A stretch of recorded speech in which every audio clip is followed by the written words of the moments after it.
Hey, welcome to Hardly Focused. We are part of the Solid Listen Podcast Network. My name is Jack Gill.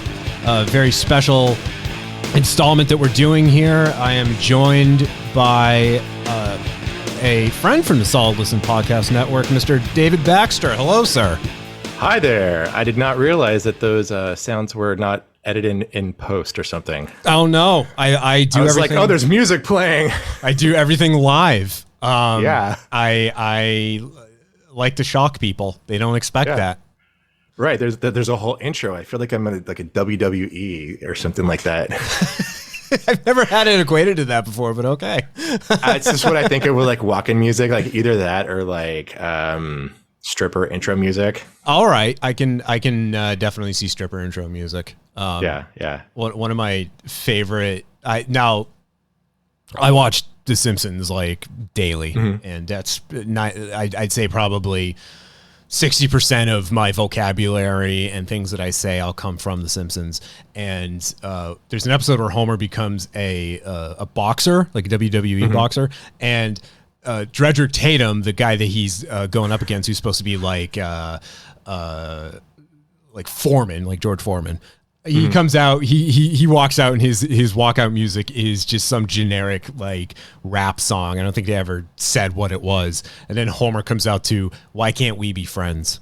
I don't know why, but for a moment I thought you were going for the one where Homer like all the dads take like an evening class at the school about. I think it's for like male stripping, and like one of the doctors is doing it because it's how he put himself through college, and Homer like accidentally dumps the bottle of oil all over himself.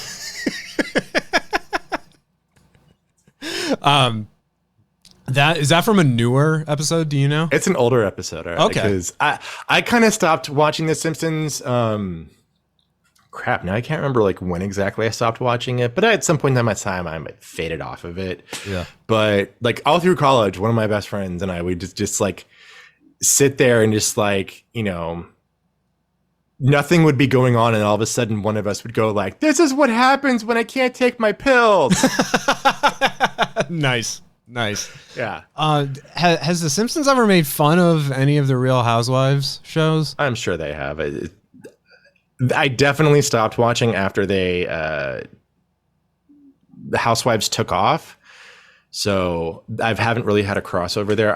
There's gotta be. Okay. I was playing Grand Theft Auto 5 recently, and I heard them make a Real Housewives reference, except they called it the Real C's of Suburbia, where C being a word that I try not to throw around too much.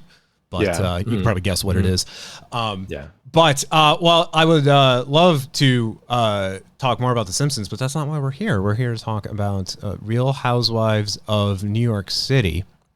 Yeah. The 14th season just premiered, and this is interesting and fascinating for me because I have never watched one of these shows before.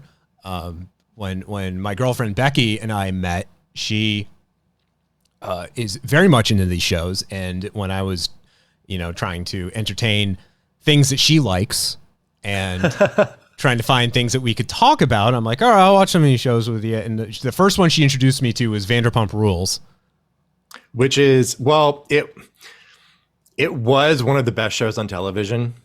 I know a lot of people recently watched the most recent season. I haven't had a chance to catch up on it, partially because there was a season where Jax and Brittany got married and it was boring as fuck. Mm-hmm.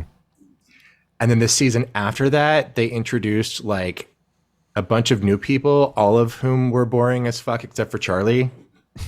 And like all of the guys were named Brock, and this other girl, Dina, was trying to be a comedian and she was terrible at it. And like, I just was like, I fucking can't.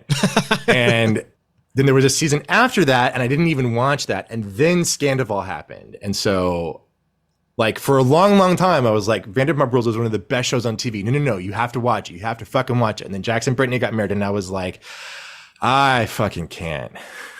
Goodbye, Kyle. I've started from the beginning, and then some account on Instagram They were very nice and put together a list of episodes to show your significant other if they are trying to get into Vanderpump Rules, assuming that it's a female showing their boyfriend. Right. Which episodes to watch to understand what's going on. And I've been going off that list. And actually, what are some of the episodes they have suggested for this list? I know one of them was DJ James Kennedy's first appearance in season 2. I want to say they were doing a photo shoot on a rooftop, and he was just a server at the time, or a busboy, and it just kind of in the background. But it was the first time, if not one of the first times, he appeared on the show. The beginning of the saga between Schwartz and Katie, leading up to their wedding, and then the various Pride events that they did. I think the last one that I watched was the Pride parade that they did, which I believe was the same day as the Pulse incident in Florida. So it was So I remember that one. That was a very uncharacteristically serious episode of the show. But so that's where I'm at now. But then I picked up I think around the beginning of this current season, and I got hooked on it, which I never expected to have happen, and then got invested in it, and then I'm sitting here in this very chair, and I get a buzz on my phone, and I look at it, and it's from TMZ, and it says that Ariana and Tom Sandoval have split. Tom cheating on her with Raquel. And I texted to Becky. I'm like, I assume this is big.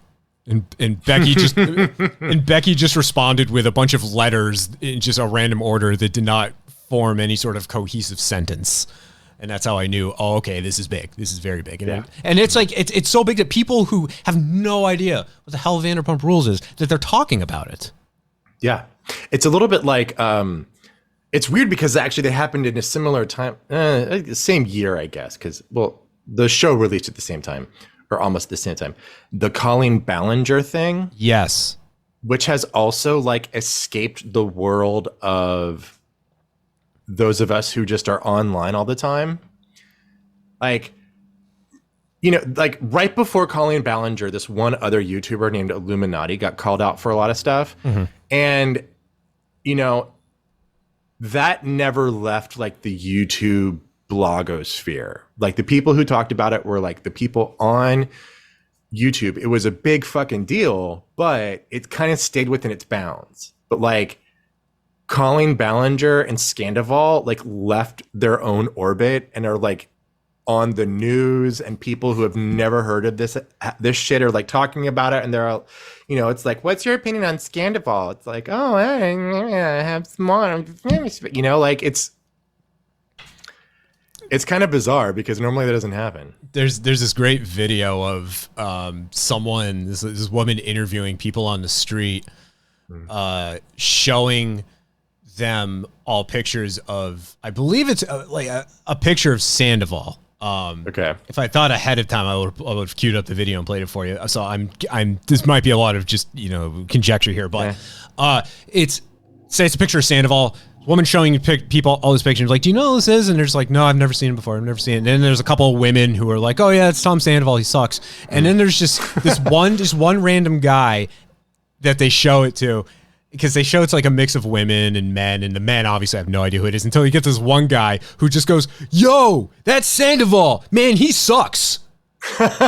He cheated on his girlfriend. And then all of a sudden the dude's just in the course of 60 seconds is just an encyclopedia on VPR, and then just interjects at one point. He just casually drops oh yeah, my girlfriend watches the show, so I know everything about it. Oh yeah, totally. Exactly. I resonate with this guy. I feel this. I know what he's talking about. Yeah. And now we can do that with Real Housewives of New York. Yeah. I feel like this is a good, this all happened in an opportune time, because I was shown Scary Island. Oh, okay. Yeah. And I've heard the name Bethany Frankel a lot. Go to sleep. Go to sleep. But I didn't know who she was. All right, I had no idea that she was part of this show. You're not a drinker of the skinny girl oeuvre? I didn't even. I mean, I've heard the brand. Didn't realize that was hers, and all of these things were just kind of coming together. And so I watched. My familiarity is Scary Island, and I think maybe a couple of other episodes. But I told myself mentally with Real Housewives in New York that okay, the reboot is coming. I'm gonna start from there because it's gonna be a fresh start. Even though I guess people we're not jazzed about this when it was announced, and I don't know if that sentiment is still there. But David, now I know you have watched all of this show, and I know you were in the process of rewatching. Actually, I have not watched all of the show. Oh, okay, my mistake. Yeah, no. Yeah, it's. I started watching it. So I've watched a couple of the other Housewives franchises. Mainly, my main one would probably after New York would be Potomac. Okay. And then I watched back in the day when these shows were first starting, I would go to the gym and like sit there and do cardio for an hour, and Bravo at the gym would show reruns, or like the day after reruns of Beverly Hills, Atlanta, New York. I guess they did all the ones at the time, but I remember watching the first season of Beverly Hills, the first couple seasons of Jersey, couple episodes here and there of New York, and some of Atlanta, and then kind of fell off the wayside. And when COVID started, I wanted to like revisit New York, so I started with episode 1. A friend of mine also started at the same time, and I was like, we should do a podcast together, and that started up. I've gone through, like, she's had a bunch of stuff happen in her life, so now I'm on my own, which is fine. But I hadn't watched past a certain point, so I just finished season 7, and I haven't seen anything between then and now. Well, with the exception of Ultimate Girls Trip. Okay. Well, you are still way more versed in this than I am. But now, were you watching the show when the reboot season was announced? I mean, I've been engaging with the media, and I heard people talking about it, and it made sense because these shows have been around for a while, and I think all of them could really use some new blood. And I know that there was a big deal about, like, people were pissed off because it was happening. People were pissed off that it wasn't happening enough. People were pissed off that they felt it wasn't the right people. It was like everybody was pissed off about everything. But I thought it was a good way to get some new blood onto these shows. That's part of the problem. Like, after a while, you're like, you're a 65-year-old woman who's been divorced 3 times and has a shit ton of plastic surgery, and you're rich as fuck. And that's great to watch, but also, you know, we know you, we know your foibles, we know you're aware of the camera a little bit too much, so you've got to the point where you're not going to have the drop down fights that you used to. Mm-hmm. Like, in fact, actually, if you ever go back, guys, you go back, Bethany is a good example of this. When she started out in the first seasons, she was like this youngish, fresh-faced, like, she has a whole backstory of how she like pulled herself up by her bootstraps, but she was born into wealth, and so it's not like she single-handedly created a drink empire. I mean, she did, but she didn't, but she did, but she didn't. Like, yeah. So she acts like this like poor, like, you know, like, I was raised by the jockeys at my father's horse racing circuit thing, and I had to like fend for myself amongst all these men who just sat there and smoked cigars and gambled. And she kind of came at it like young and hungry, and then like she left, did a bunch of stuff, came back, and then she was just sort of like over it all. Mm-hmm. And she could tell, because she'd been working in TV for so long, that she could always be aware of the camera, so she wouldn't have the fights. And in fact, a lot of episodes of season 7, people are pissed off at her because she's not showing up to things, or she's like showing up and then leaving after half an hour. So like once all the other women are like pretty sloshed and are about to like fight with each other, she's like, I have to go. The nanny's calling. Bye.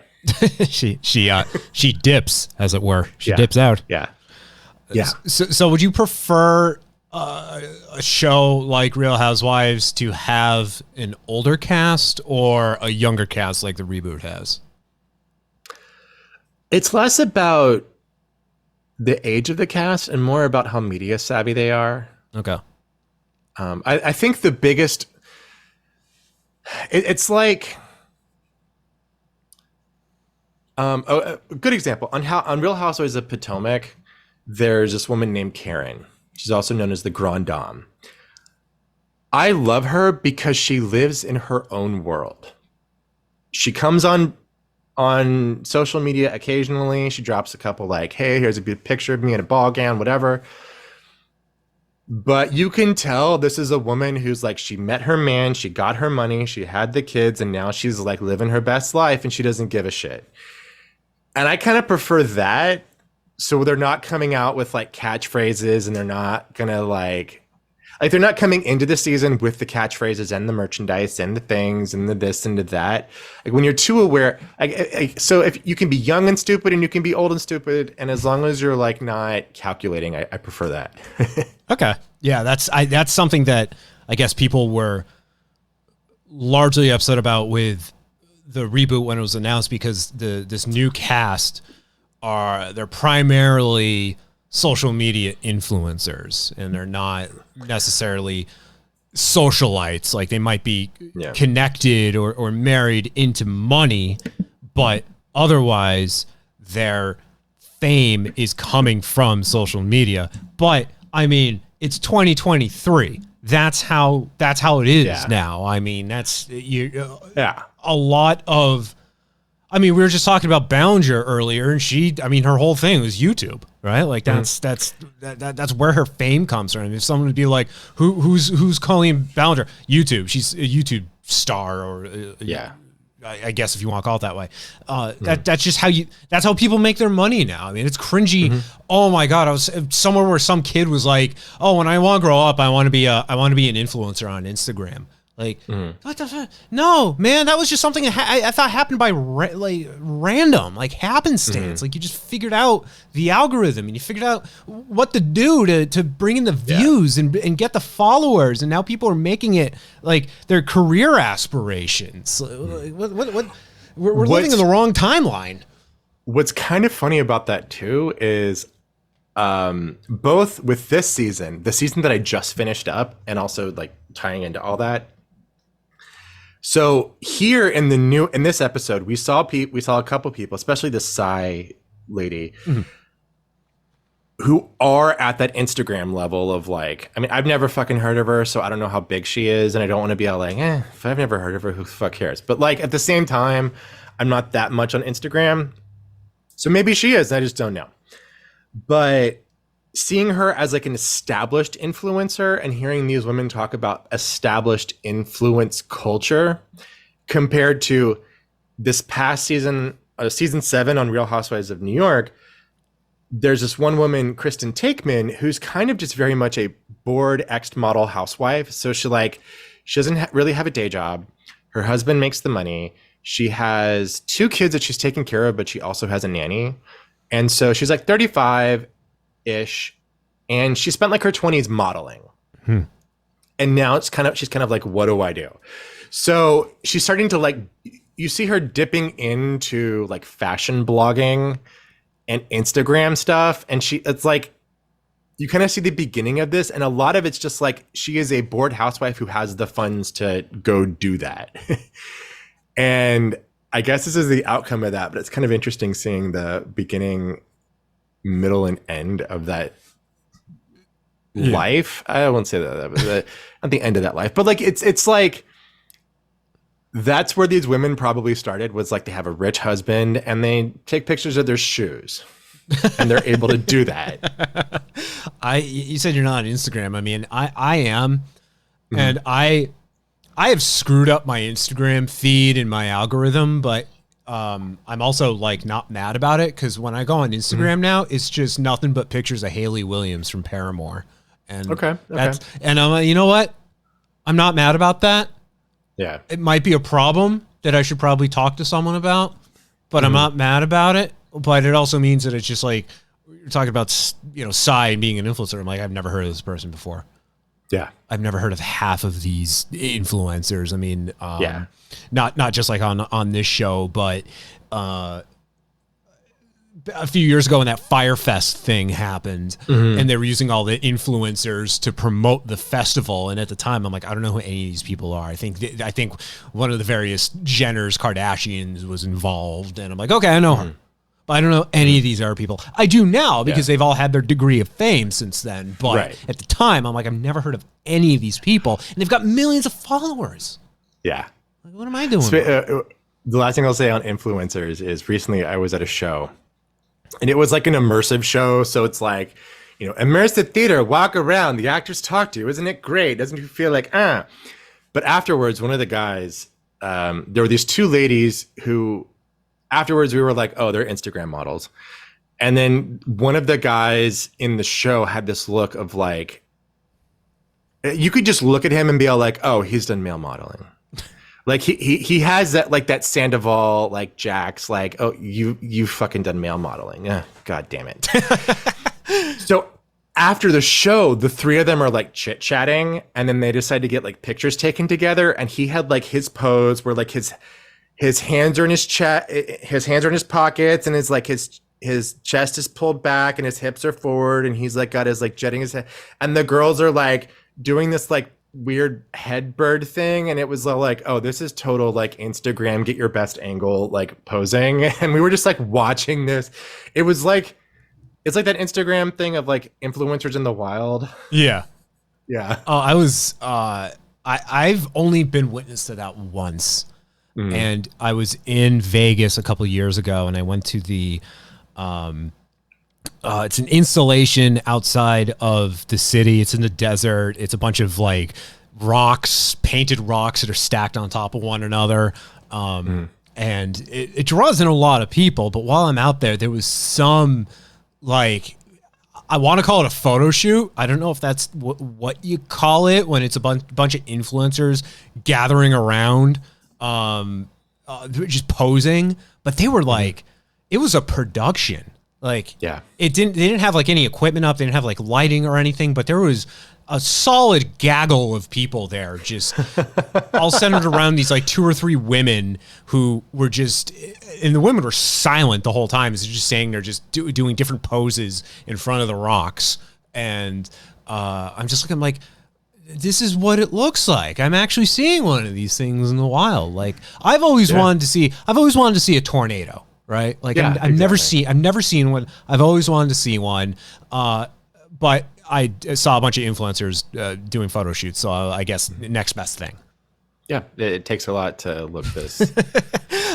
So with the reboot, I mean, I would say, you know, it's going to get off to a strong start when this is literally the first thing that plays and the first thing that you hear when the show starts. So we're going to talk about the women. Bitches and whores. Next question. I wrote that down. That was literally the first thing I wrote down too. That's spoilers. That's the only audio clip I pulled from the show. But that was that caught my attention. I was just like, I'm sitting down, I'm getting settled, I have my laptop open, I'm ready to start taking notes, and that was the first thing I heard. I'm like, whoa, wait. Okay. Yeah. All right. That was a very strong introduction. I don't know if the show I don't know if it quite lived up to that expectation, but like in the past, in other shows as they've started. Now, some of these are like 10, 15 years old. It'll be, you know, you'll see the person, the Chiron with their name, and they're walking their kids to like pre-K, and they're like, it's so busy being a mom in New York City, and oh my gosh, I just have time for everything. And like, you know, you see them like holding like a cup of coffee. Like it's very like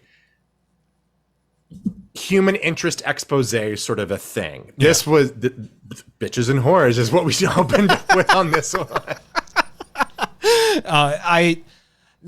of the couple of episodes that I've watched of the previous iteration of this show, it seemed like very sort of like a quick introduction to sort of set the stage for, you know, what was going on in that, you know, that day, that episode, followed by 30 minutes of just women yelling at each other.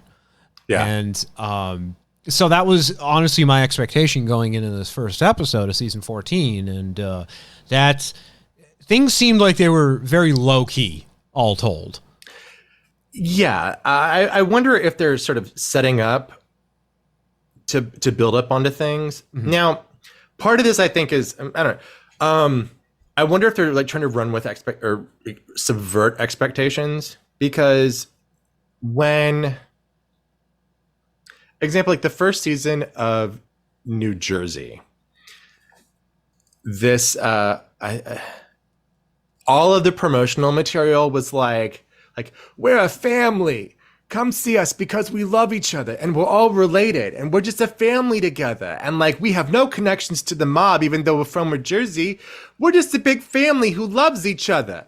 And then it immediately goes into like, you know, prostitution whores. Like, it very quickly got into like, so I kind of wonder if this is sort of, I don't want to say, not lowballing, faking us out. Yeah. Like, oh, all these women love each other and they're so nice to each other and they're just mad about cheese. And like, it seems like it's the slow burn. I feel like it's going to pick up, but it's going to take a few episodes before we start seeing the punches being thrown and the hair being pulled. And by the way, you do a very good Joan Rivers impression. Thank you. So, here are the cast of season 14. So we've got Brynn, who described as the fun girl.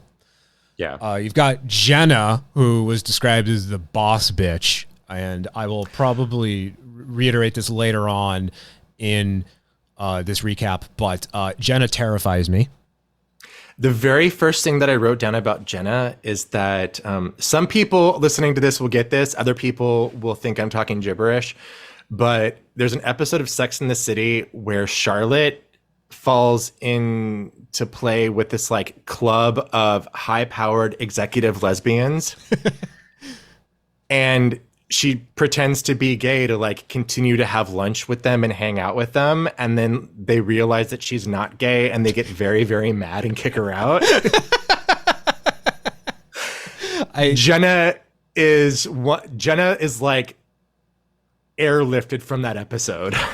You describing that now makes sense. I don't think I ever watched. My ex watched a lot of Sex in the City, and I kind of just like, you know, half paid attention to it when it was on, but I don't know why that episode is stuck with me. It's like that and the episode where Charlotte gives up Christmas because she married a Jewish guy. So he comes home and she's put up a Christmas tree and she's like, this is the last time I'm ever going to do this. Like my knowledge of Sex in the City comes from Family Guy when, Chris Griffin is being tortured, I think, by his mother, and he's told to name the cast of Sex in the City, and he gets 3 out of 4 of them right. Doesn't know the last one. It just goes, Scrappy Doo.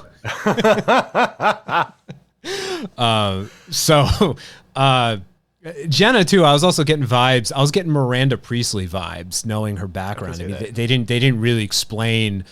I don't know who any of these people are. I guess Jenna was like the most popular, all things considered, of the bunch. And then finding out what her background is, I'm like, okay, I'm getting Miranda Priestley vibes. Maybe she wasn't as devilish as Miranda was, but I can see that just by her demeanor.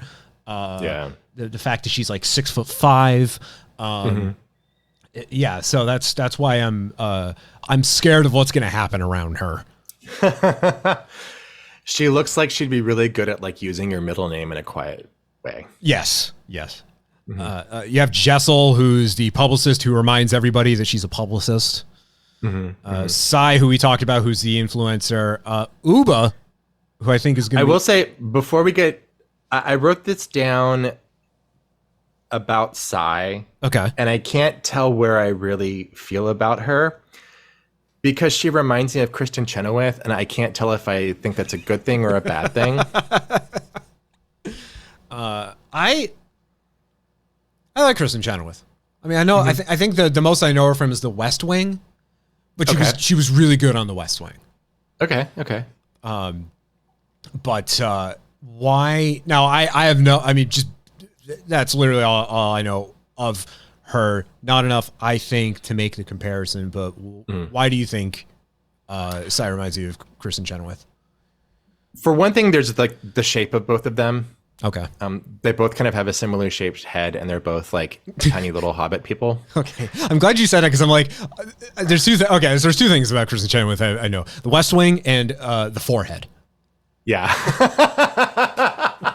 It's not even the forehead. It's just sort of like the kind of the shape of the face and the shape of the eyebrows and the shape of the jaw and it's not a bad thing. I think Kristen Chenoweth is, very beautiful, very talented, very whatever. And Sai looks she's very beautiful and she's very but there's something about her that also Kristen Chenoweth, even the interviews where I've seen her, she's very I don't want to say manic because I feel like it's a little bad, but she's very high energy. She's short with high energy. Mm-hmm. And Sai to me has that same sort of short, high energy vibe. Okay. Yeah, I see that. Mm-hmm. All right. Yeah. And then we got Uba, who I like. I think she's delightful. I love her accent. She's Somali Canadian. Oh, I didn't know that she was Canadian as well. But yeah, there was one part where they were like speaking in Swahili because they can't be bothered to. And she likes bananas too. Apparently so, as we find out in the episode. And then finally we have Aaron, who. I didn't write anything down for all of them. I wrote down a little thing, and then I think Aaron has a blank next to mine. That's actually, I mean, I don't think that's wrong to not have anything to describe her. Others described her as being the one who runs the show, but I think they were saying that facetiously. And she's she's the Jewish lady from Manhattan who later on they're having, I think, a Seder or a Sabbath, whatever their Friday night dinner is. Yeah. I'm not Jewish, so I'm apologizing for getting that whichever term wrong. I'm not either. Okay. It just looked delicious. Yeah. It looked like there was a lot of food there. Yeah.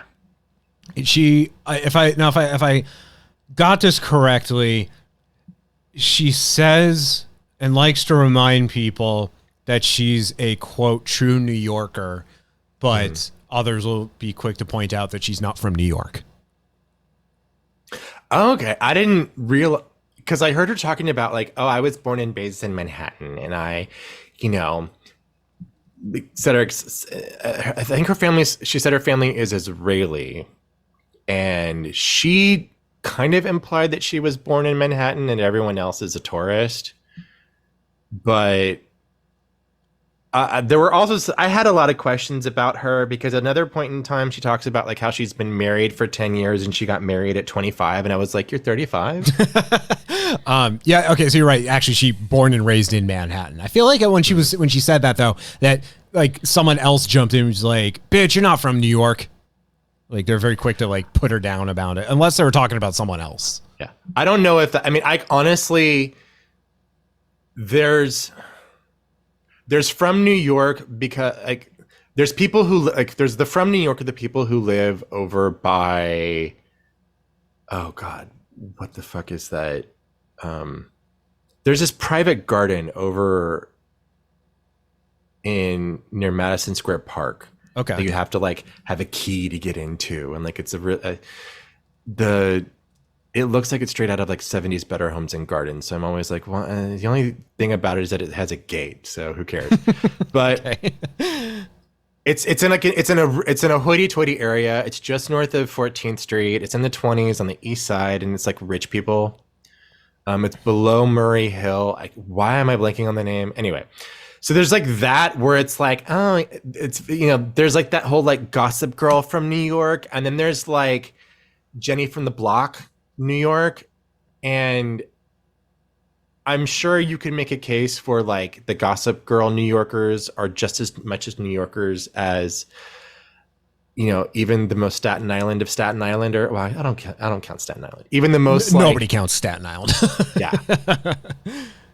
Like there are a lot of times where I'm like, I would rather include the people from Midwood than include the people from like Billionaires Row. Okay. So I feel like so I'm the literal Larry then. I hear them say, you're not from New York, and realizing like I'm hearing that as like, oh, you're from like Wisconsin then. I'm like, oh, okay. Yeah. It's like it's boroughs, it's neighborhoods. All right. Yeah.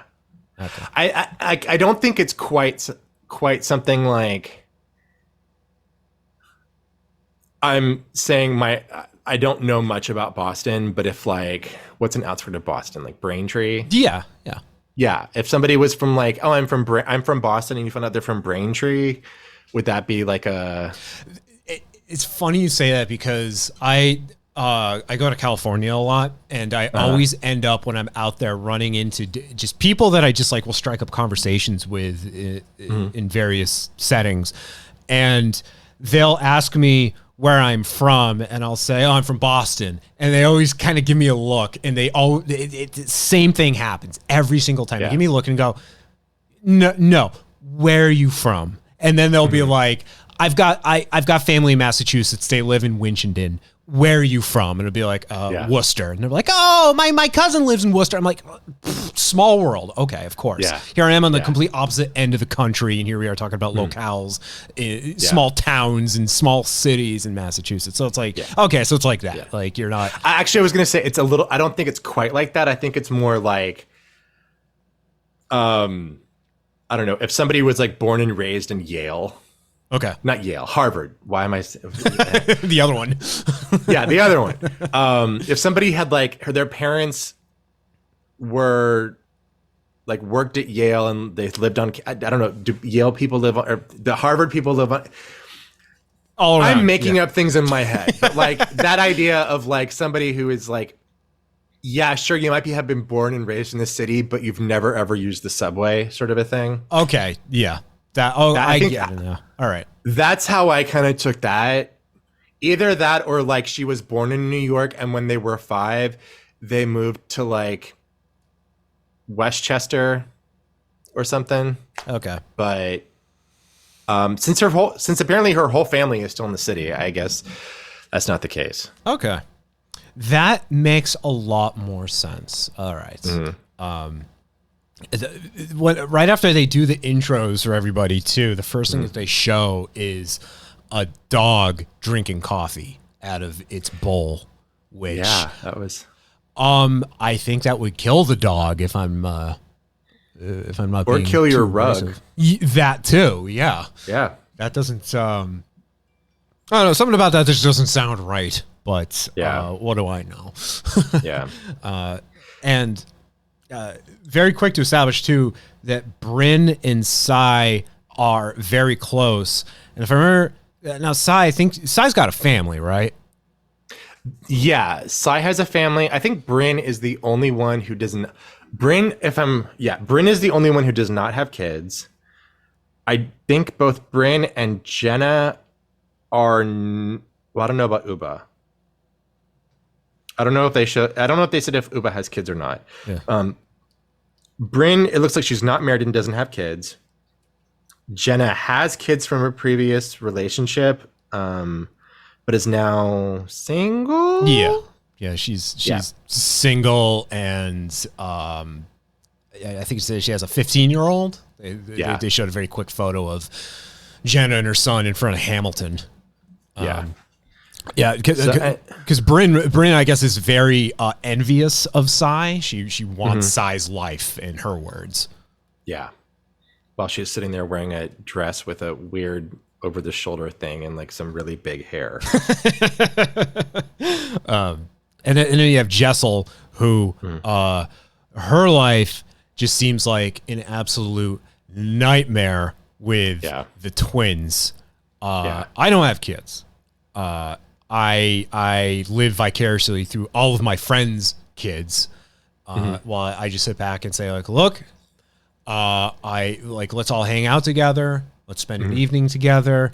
At which point, when the festivities are over, I will retreat to my home where my dog and my cats are, and you have fun putting your children to bed. I want nothing to do with that. Same. That seems like that's because they show like everyone gathering in the apartment, and Jess will bring in the kids, and everyone just looking around like, oh god, the kids are here. Oh no, have fun with that, Jessel. Well, also, her kids seem to be like even extra super duper hyper. Like her like. It's one thing of like, oh, you have a toddler, and it's another, like one of my cousins. Not to throw him under the bus, he has a kid who I think is about 4 or 5 now. This kid has no off button.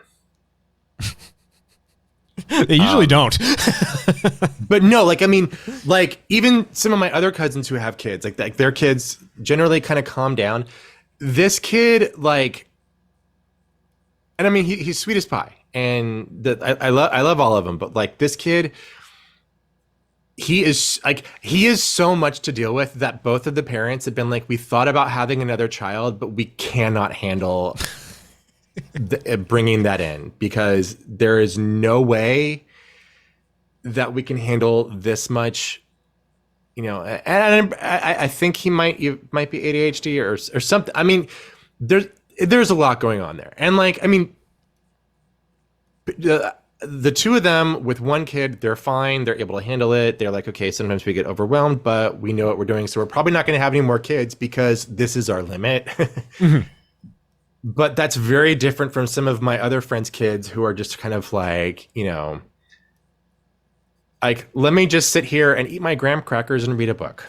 I mean, not to dig on your family by any means, because I don't want to come across this way, but I've definitely like I've been around people where you can definitely see it's the parenting styles. I remember being in the presence of 2 former coworkers who both had kids that are around the same age, where coworker A, his kids were like pinballs, just bouncing all over the place and just like them hitting the bumpers and just things crashing and just like little Tasmanian devils. And then coworker B with now this guy coworker had 2 kids, oldest I think was like 5, and then coworker B just with his daughter at the time who was 5, and coworker B, sweetest kid, very quiet, respectful, called me sir. Like I'm looking around, like I'm looking at coworker B. I'm like, babe, what are you doing with this kid? You sure this kid's 5? She's acting like she's 25. Like, and you get the other one over here whose kids are all hopped up on goofballs.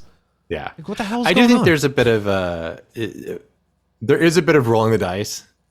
Like I've known a lot of people who talk about their kids and like going down for bed, and there's definitely parenting involved. I mean, what the fuck do I know? But like, it does seem like there is parenting involved, but there also is like. Some people have the kid who wants to go to sleep. Some people have the kid who wants to like run around in their underwear, and how you know which. We don't believe in discipline. We're a very lax household. There is some of that. Yeah, I don't know if that's with my cousin or not. I think that they're very. But they also, I mean, he would like. He as a kid was always very like go, and in fact, like I think he used to be a professional parkour whatever the term is, parkour athlete, parkour, So I'm sure there's some inheritedness there.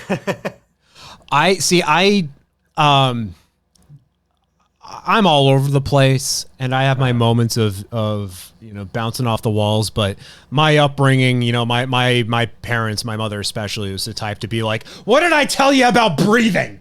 Go to your room." So I was definitely in the wheelhouse of afraid of everything. If you need me, I'll be over in the corner over here, not causing a problem with my existence. So I did spend a lot of time. My mother never really yelled at me, but she did. I did a lot of sitting on my hands. In fact, there are still some times like where I go into certain stores and I'm just kind of like, I feel the urge to go sit on my hands because I don't want to, I can't touch anything because it's way too expensive. I'm the same exact way. I feel like it's just one of those things you just don't kick. It's almost like an instinctual thing. Yeah. But my co-host on this show, Mike Tarara, his kids are his oldest, I believe, is 6, and our recording podcast episodes with him is usually necessitated by the bedtime, his kids' bedtime, and he's like, well, the oldest is at the point now where he will just go to bed. And it's not, it's getting easier for him to fall asleep. It's his daughter, who's a couple years younger, who is still the, bedtime is a mission in and of itself. And the success rate is never going to be 100%. Yeah. So it's always wholly dependent on that. And there are some times where I just get the message from Mike where I'm just like, hey, man, it's not happening tonight. She's just not going to bed. It's something... I'm sure I would love kids if I had them, but I'm glad I don't have to deal with that. I got my dog and I got my cats, and that's enough for me. Yeah. The advantage of I literally, the door to the studio is closed right now, and the animals are out fending for themselves right now. That's the degree of trust I put in them. / that's my parenting style right there. I'm like, good, you got food, your litter box is empty, the dog's been fed. Good, have fun. I'll see you in a couple hours. Yeah. Speaking of feeding kids things, we also get to see Aaron and Uba. They're in Washington Square Park, and they start talking about celery juice and feeding it to children. Oh God! Name one child who would like that. And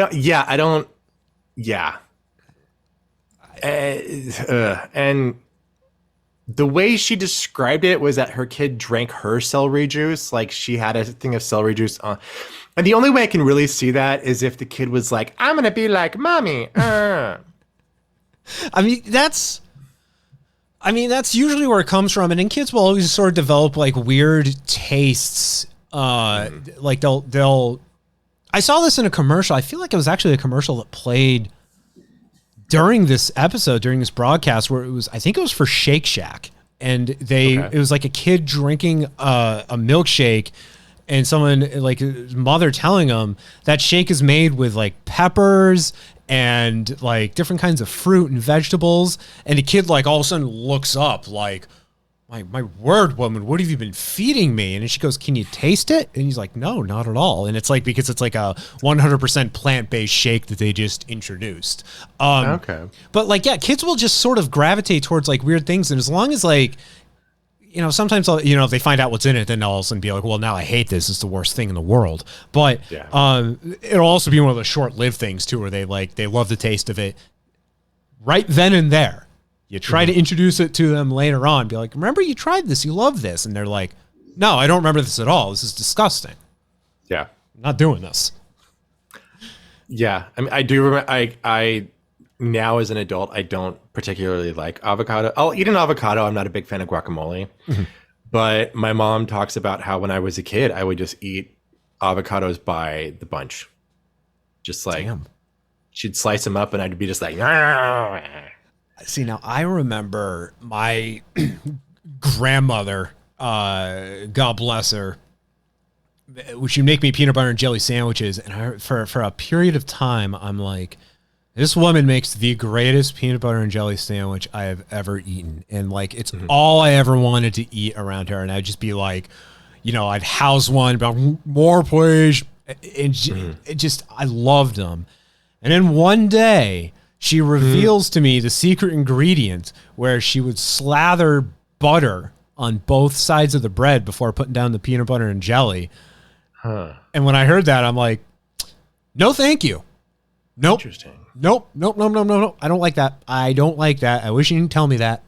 Do not want. I'm intrigued to know how that would taste, because that would be... I don't know. It sounds like, I guess that's something that like people used to do back in the 50s, but Okay. No, no, it's I mean, peanut butter has butter in the name. That should be all you need. Yeah.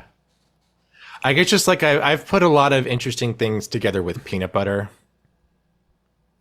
So I'm not. Yeah.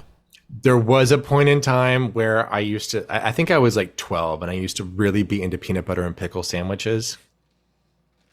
Okay. Wow. I don't know why. I have never gone back. I've never tried it. And now I'm also thinking about in my family's beach house in Connecticut, there is a jar of marshmallow fluff sitting in the pantry. Oh, but I love fluff. I mean, I'm also a New Englander too. So yeah. Fluffernutter is now I want one.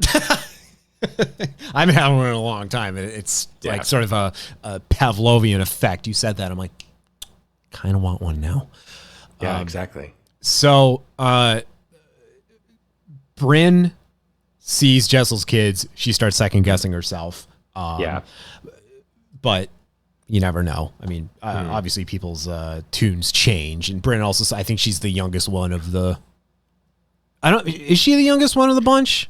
Well, if she's younger than Aaron, then she would be pretty young, especially for a housewife, because they tend to cast them.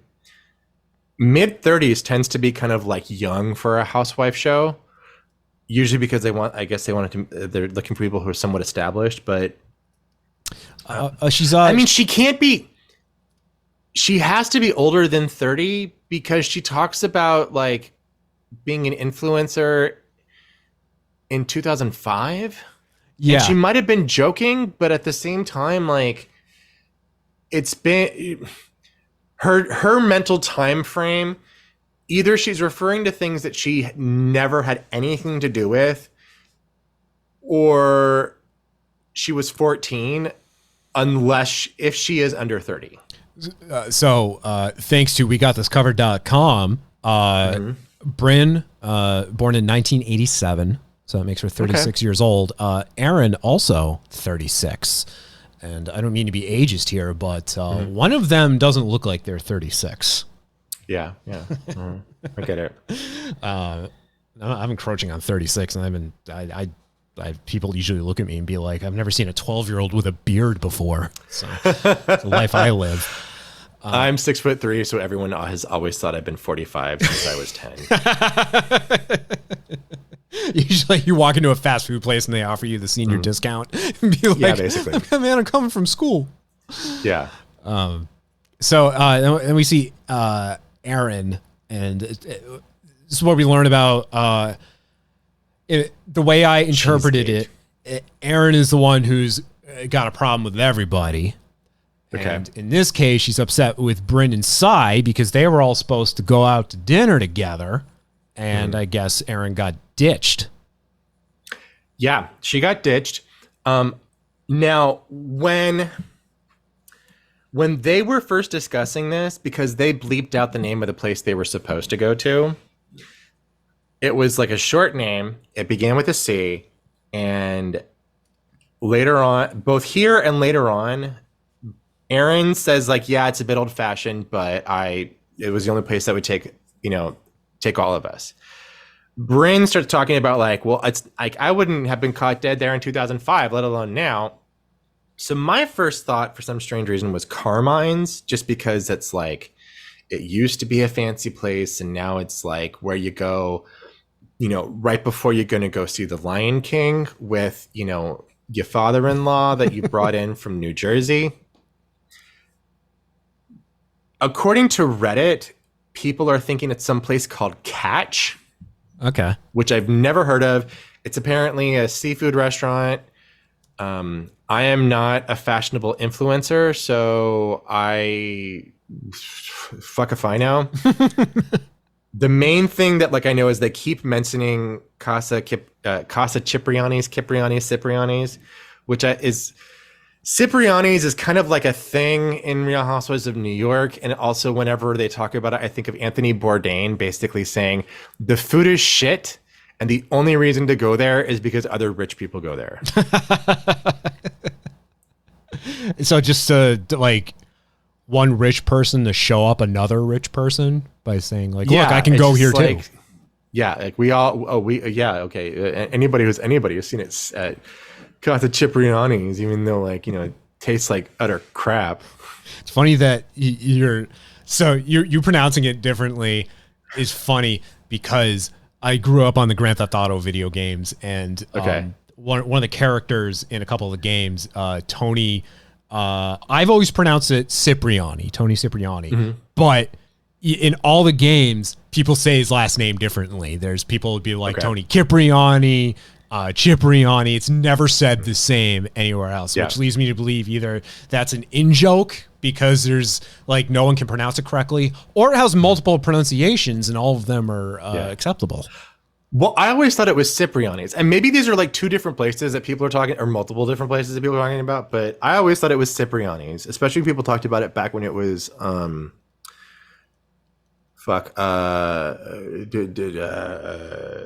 Wall Street area. Okay.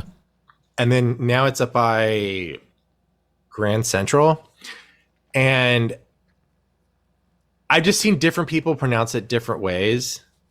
It's like, let's go to Cipriani's versus like, let's go to Cipriani. It's like, let's go to Cipriani. Like, it's like depending upon like how much of a fuck you are, depends upon how you pronounce the name. So I've never been, I couldn't tell. I'm sure there's some, like, if you go, there's some sort of like waiter who's been trained to be disgruntled if you say it the wrong way. I mean, it sounds like any way you say it, people are going to know what you're talking about. Like they're going to visualize the letters and be like, okay, that's what you're saying. I understand what it is you're saying, but I say it differently. Yeah. A reason I say it this way because my family immigrated from Sicily, and this is how we pronounce it in the old world. Versus, it's like that's fuck off. That's when the punches start getting thrown and the hair starts getting pulled. Yeah. I mean, it is sort of a thing, especially in New York, of the oh yeah, I'd like to, like, can you please bring out a plate of, gnocchi and meat sauce? Like, yeah, can I get the gnocchi, please? Yeah, it's kind of like watching a Rachel Ray episode. Like, so I was taking this salad and put some Parmesan oregano. See, people have to, now I can't pronounce anything to say in my life. So people like, I'll be out somewhere and I'll be the one be like, yeah, can I get the dulce de leche? And someone will look at me and be like, dulce de leche, you stupid asshole. I'm like, what did I say? I can't be taken anywhere. Yeah. By the way, them saying they're talking about this place, wherever this place ultimately was, and they're like, "Oh, that place is so 2005." Like, no, I refuse to believe that 2005 was almost 20 years ago. Yeah, I don't. 2005 was yesterday. Yeah. I'm gonna go plug in my PlayStation 2 after this. Fire up your iPod, load some songs on your iPod. Actually, iTunes. I still use an iPod Nano. Sick. So do I. Yeah, and like a lot of people are like shocked, or they're like, "Oh my god, it's so cute," and I'm like, I like having music or podcasts that don't get interrupted when the subway goes underneath the river. Yeah. I like listening to music that's not interrupted by my fucking phone. It took me a long time to like gravitate away from the iPod to just using Spotify, because I pay for Spotify. I've been paying for Spotify for like a decade now, but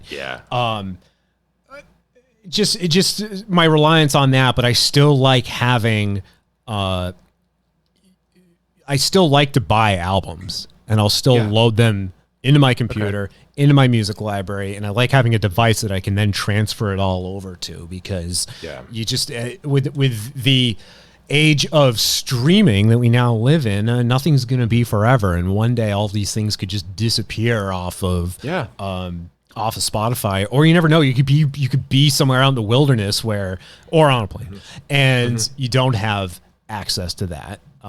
Yeah. Like Spotify, yeah, you can download stuff to your phone so you can use it, when you're offline. Right. But there's just something But about then your phone runs out, and then you're just sort of like, God damn it! I really wanted to listen to No Leaf Clover. Like, that's there's just something about having the iPod and having it all there and having it all organized. I remember actually when I wanted to listen to podcasts, having to download them on iTunes and then transfer them over to my iPod. And like if I was going somewhere, like there was a period of time where I would always like when I was with my parents and just like taking walks around the town that I grew up in, and it was a ritual before every walk. I had to make sure, okay, did my favorite show release a new episode? They did. Nice. Got to download it. Got to transfer it over. Got to wait. Yeah. Got to wait. Okay, now I can go on my walk. Whereas now it's just like as I'm walking, oh, hey, new episode. Yeah. Click, stream. Welcome Yeah, to somewhere in welcome to the this future. room of mine, I have like a CD folder that's nothing but burn CDs that are like have the most obscure names on them that I have no idea. But it's like, car mix, dance mix. I have all those too. I have all Groove. of them.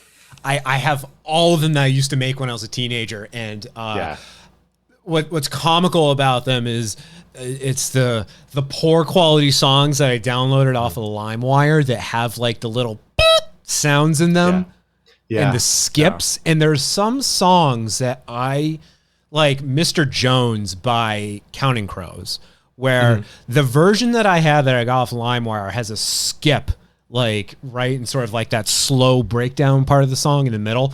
And whenever I hear that song now, I'm just conditioned to think it's going to skip like half a second. And when I don't hear the skip, I'm like, what the hell's going on here? We all want to be big stars. Yeah, it was that part. It was like, we all want to be big stars. And like, it's just like BG, like the I, it cut perfectly that it's like the word gets cut out in the middle. And, that's just that's what we had back in the day. And they're always labeled wrong, and so you have to go into your Winamp player and rename them. Okay, so Winamp. Let's there's a reason why this podcast is called Hardly Focused. So Winamp. Winamp. It really whips the llama's ass. I played that out of Winamp. That's what I use for my soundboard. Oh, nice. I've been using Winamp I've been doing podcasting since like 2006, and I've been using Winamp since then. And it was back when Winamp was the thing, but it's the only program that has you can both have a play. At least there might be something better out there now, and I just haven't found it yet. But where you can have a playlist and what's called DJ mode, so you can just fire off anything off that playlist, and it'll only play that file and nothing else. It's the perfect soundboard. Nice. And it took me 10 years of using it too before I found out there's a search option in the playlist. I spent 10 years before hunting through thousands of sound clips looking for like trying to fire off the one I needed, and then one day I found it's called jump to file. I'm like, why don't you just call it search? I've been looking for this goddamn thing. Okay, but I still use Winamp. Winamp exists. Yeah, no, hey, that's I miss my Winamp skin setup that matched my background, like my the background on my computer that also melded into, I forget what it was, but I had a program that like you could log into your AIM account, your ICQ account, your Yahoo account, like all of them, and they would all be there. And so it would show you as online when you just had to log into one thing. And I wish somebody would do that with all of these new fucking like Twitter knockoffs. Man, I don't miss the speed of the early aughts internet, but I miss the setup of the early aughts internet. Yeah, no, we're I mean, the internet obviously with the way the internet is now allowing us to do this. I mean, it should be, a luxury that is granted to everyone for free. But thinking back to, I was even just reading recently about AIM and going back to those days and thinking like, my word, this is how we lived. This is how we did and we used to it. spend so much time composing the perfect away message to make all of your friends laugh. Mine was always just like Blink-182 lyrics and like the, you know, whatever the emo pop punk band of the day was. They just have like the most like depressing, heartbreaking lyrics as like my away message. Nothing screamed more. It screamed, I'm 16 years old and my problems are more important than yours or anyone else's. Yeah. I miss those days. You don't care. I saw Blink-182 a couple of months ago, and everyone around me, I mean, we're all in the same age group. I'm like, all of us were doing the same exact thing. When they were playing I Miss You, and I'm just thinking to myself, every single person in this room had lyrics from this song in their AIM profile. Where are you? They all did. Anyway, so that's if you've never listened to Harley Focus before, that's the tangent, a great example of a tangent that we just will go off on. I believe in tangents. I know that there are some people out there who don't, and yeah, you want to get back to we are about to get back to the housewives of it all, but you listen to if you wanted to listen to a podcast with no tangents, you could go listen to Mike Duncan's wonderful The History of Rome podcast. There are hours and hours of him not deviating from the history of Rome in a pleasing voice to tell you all about General Sulla. And now we get to the Colosseum. But first, so I was taking a dump the other day, and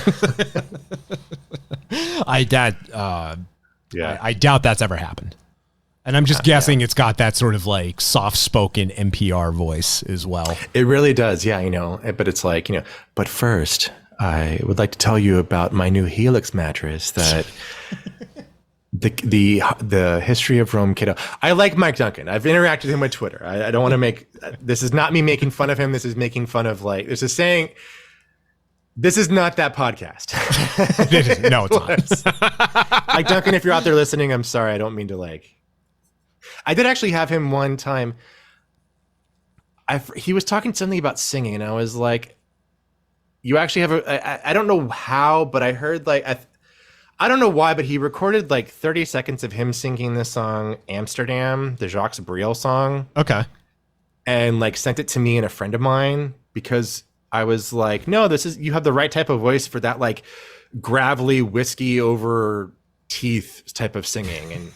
And he did it, and I was really surprised that he did that. Nice. Yeah.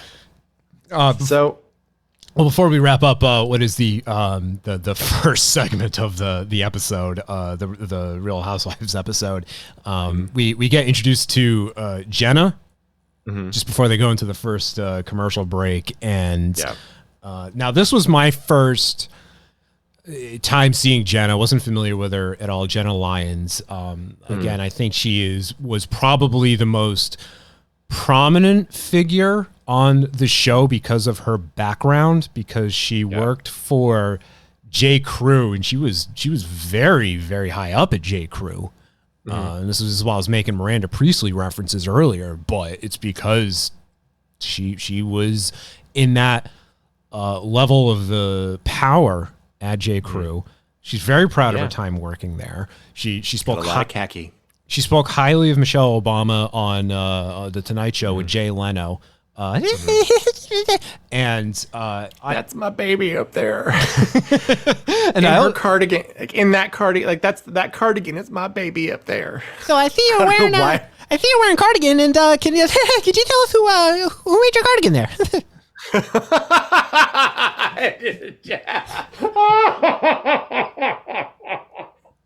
I don't like Jay Leno. I won't forgive him for the Conan O'Brien fiasco of 2010.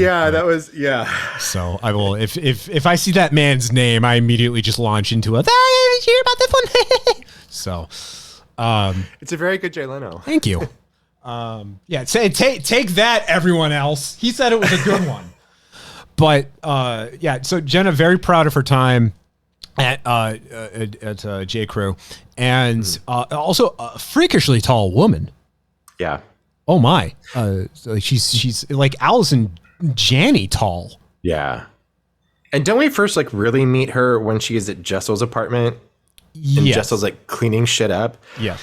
They do this thing, which all the housewives do, and I really fucking hate it, is they will all sit around and be like, oh my God, I love food. I love this cheese. Cheese is so good. Do you have any cookies?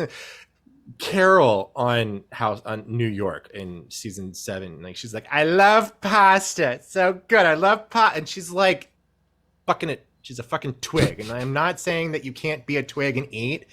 What I am saying is that for a lot of these women, and I know a lot of these women because I've run in circles that are adjacent to the circles that are adjacent to these women. I also used to be a ballet student. Like, I am aware of what all these women are doing to remain the size 00 that they are, and it is not eating cheese and pasta. And if they do, it's like a bite of pasta and I'm like, this is so good. Oh, I'm full. Oh, God, it's like the from like the old sitcoms or the, you know, like an 80s comedy movie where the, you know, the mother slaves over the oven to cook the breakfast for 30. And like the kids run by and they grab like a piece of toast and they're like, no time to eat, Mom. Yeah. That's it. I always think of it as, did you ever see the movie Josie and the Pussycats? Yes, a long time ago. The Rachel Lee Cook one, right? Yeah. Yeah. So there's a part where Parker Posey has invited them to a party and she invites them up to her girly room. And I've said this on the podcast too, but whatever. She like jumps onto the bed and she's wearing like a full ass ball gown, jumps onto the bed and she's like, come sit with me. Oh my God, I'm starved, and pulls out this tray that has like nothing but junk food on it. So it's like Pringles and stuff and whatever. She picks up a Pringles like, oh, I'm starved, and like puts it to her mouth and just goes like, I'm such a pig, and like puts it back down. That's infuriating. Oh my word. Yeah. Human. And that's obviously what I think of with a lot of the women eating on Housewives. Humans don't operate this way. Yeah. They don't. Yeah.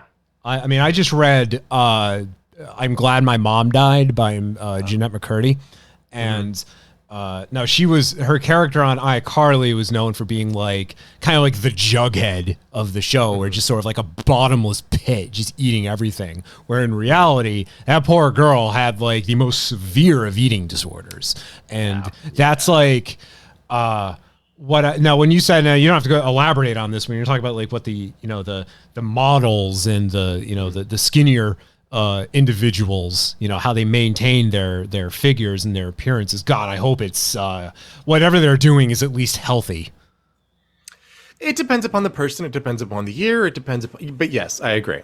But there's a lot of like that Devil Wears Prada, you know, get the corn chowder is made up of nothing but cellulose sort of bullshit. You know, I had a friend who worked at Condé Nast as an intern for a little bit, and you know, there were a lot of like these former models who were in high-powered positions who would like have a salad that was like $20 and it was about the size of a fist, and they would like take 2 bites and be just like, oh my God, I'm so full, I can't eat anymore. And she's like, I'm about to go to Taco Bell, and I think there will be more food, or there'll be more of what's in that salad on one of my tacos than what is currently in your $30 bowl.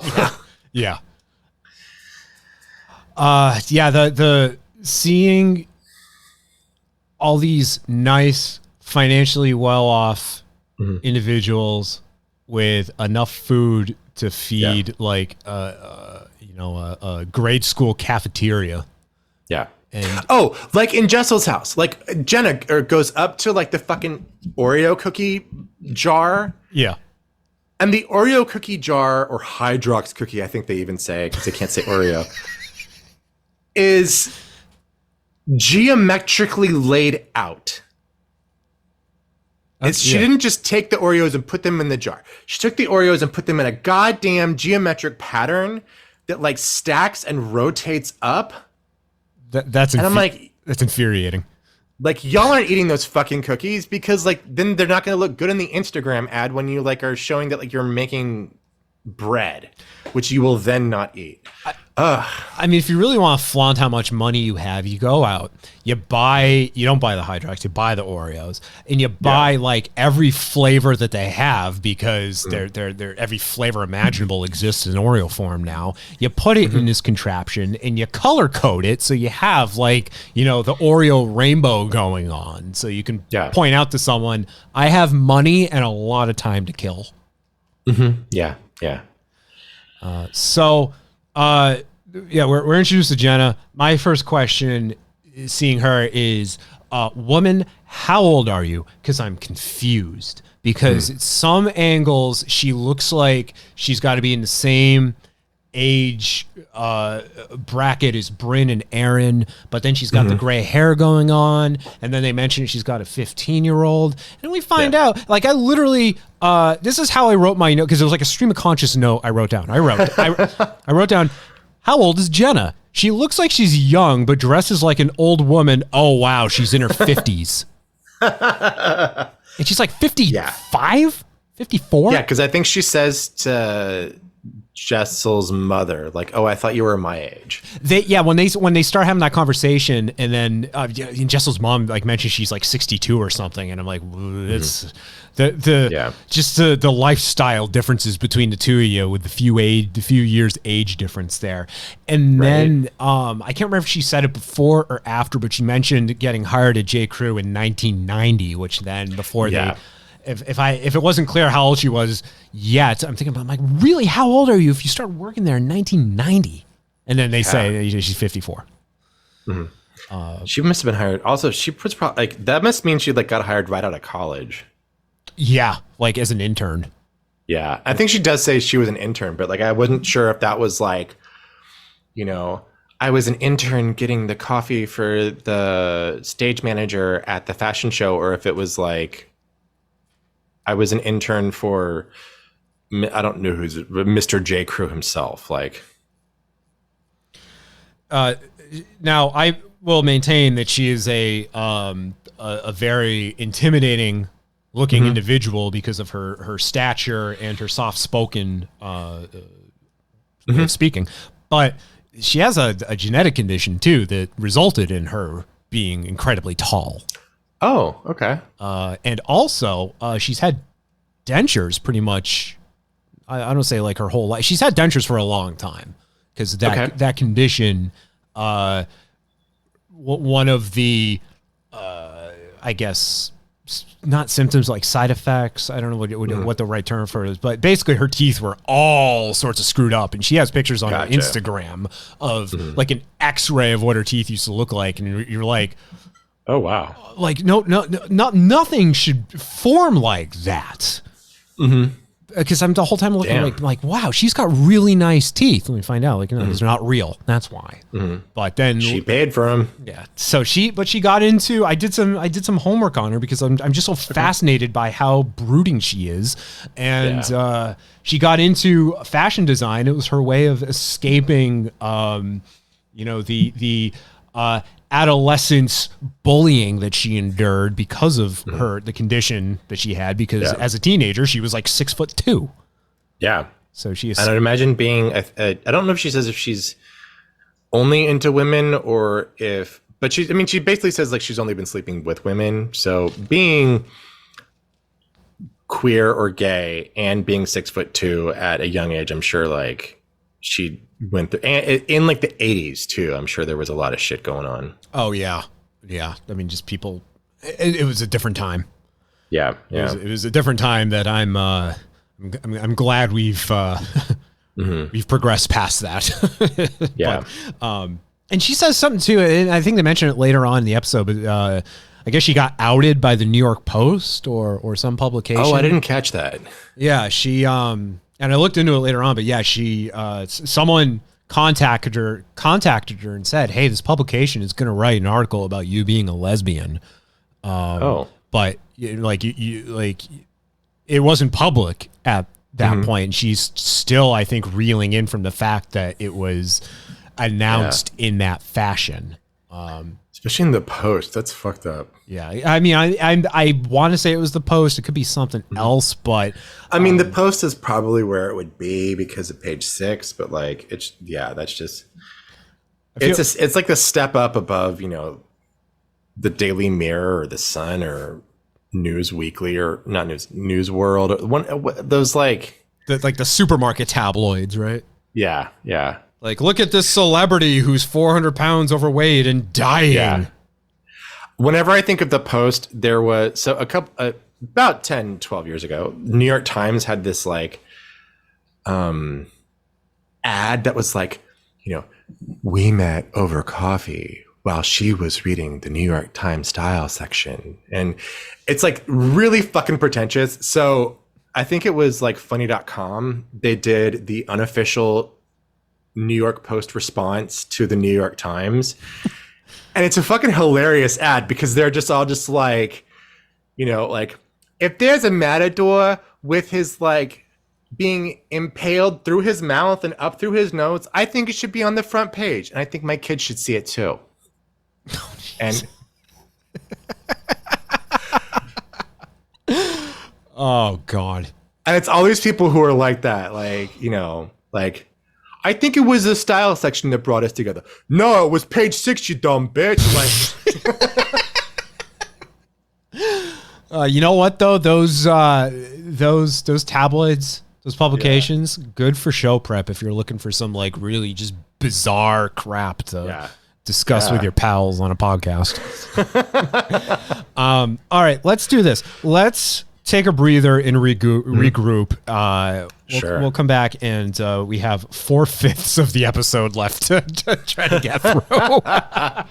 Hey, we're Hardly Focused. We're part of the Solid Listen Podcast Network. Jack Gill, David Baxter. We are recapping the first episode of the 14th season of Real Housewives of New York, the reboot of the show, with an entirely new cast. And David, we are now seeing Erin with her incredibly Israeli family all gathered for dinner on a Friday night.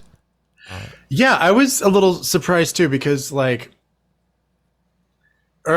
you see, like she's there, and like her sister comes in, and her mother-in-law comes in, and they're all cooking, and they're all doing this stuff, and whatever. And then her brothers start coming in, and I was like, "This is a pretty handsome-looking family. Like everyone looks pretty." And then her dad comes in, and I was like, "Oh boy, wow, look at that." Age has not been kind to that man. Yeah, I don't know if it ever was, but yeah, he's just he had a very distinctive look to him. Now, are her brothers twins? Because they look identical. I couldn't quite figure that out. We weren't given a whole lot of information on them, so it's also kind of one of those things where if we will, with a lot of the other people, the other family members in these shows, if they stick around for a while, you'll know who they are, and eventually you'll be like, oh yeah, they're twins, and then whatever, and one of them had this, and one of them. And if they're kind of a flash in the pan, you're gonna forget that even. You're gonna be like, oh, that's right, she had 3 brothers. Like, yeah, they seemed nothing really jumped out at me about the brothers, but something that grabbed my attention instantly was the fact that Erin calls her father by his first name. Oh, I didn't catch that, but that's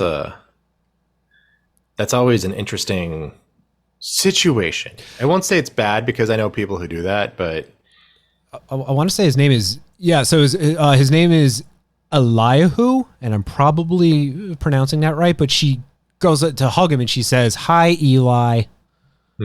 My girlfriend calls her mother by her first name, as does her sister, and that's just the dynamic they have. And it's always great just hearing Becky just go, "Susan." Yeah.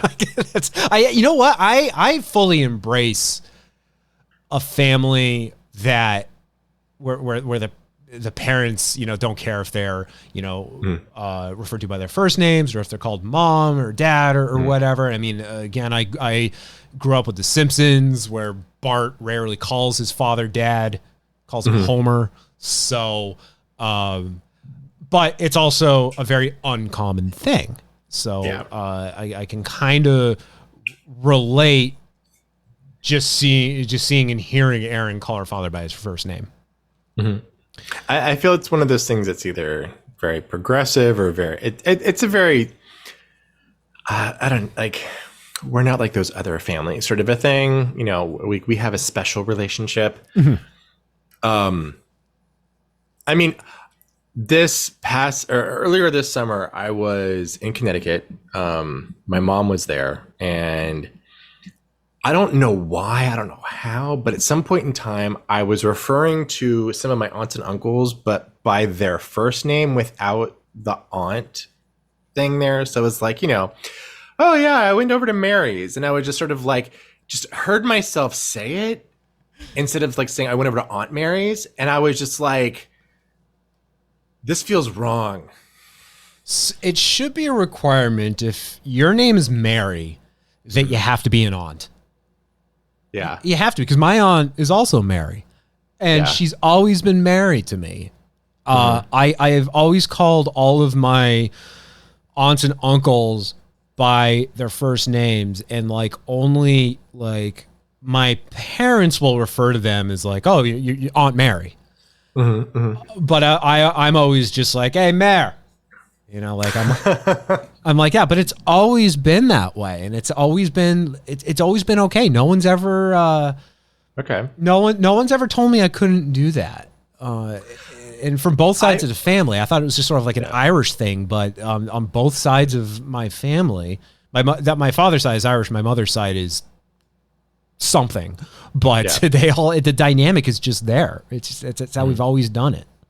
Okay. My mom's side of the family is Irish, but they're a little bit like, they get, one time in high school, I put a bumper sticker on my car, and I think it wasn't even anything. I think it was like a Tori Amos bumper sticker. Okay. Like I'd gone to a concert and I was like, I love Tori Amos, and like put the bumper sticker on my car.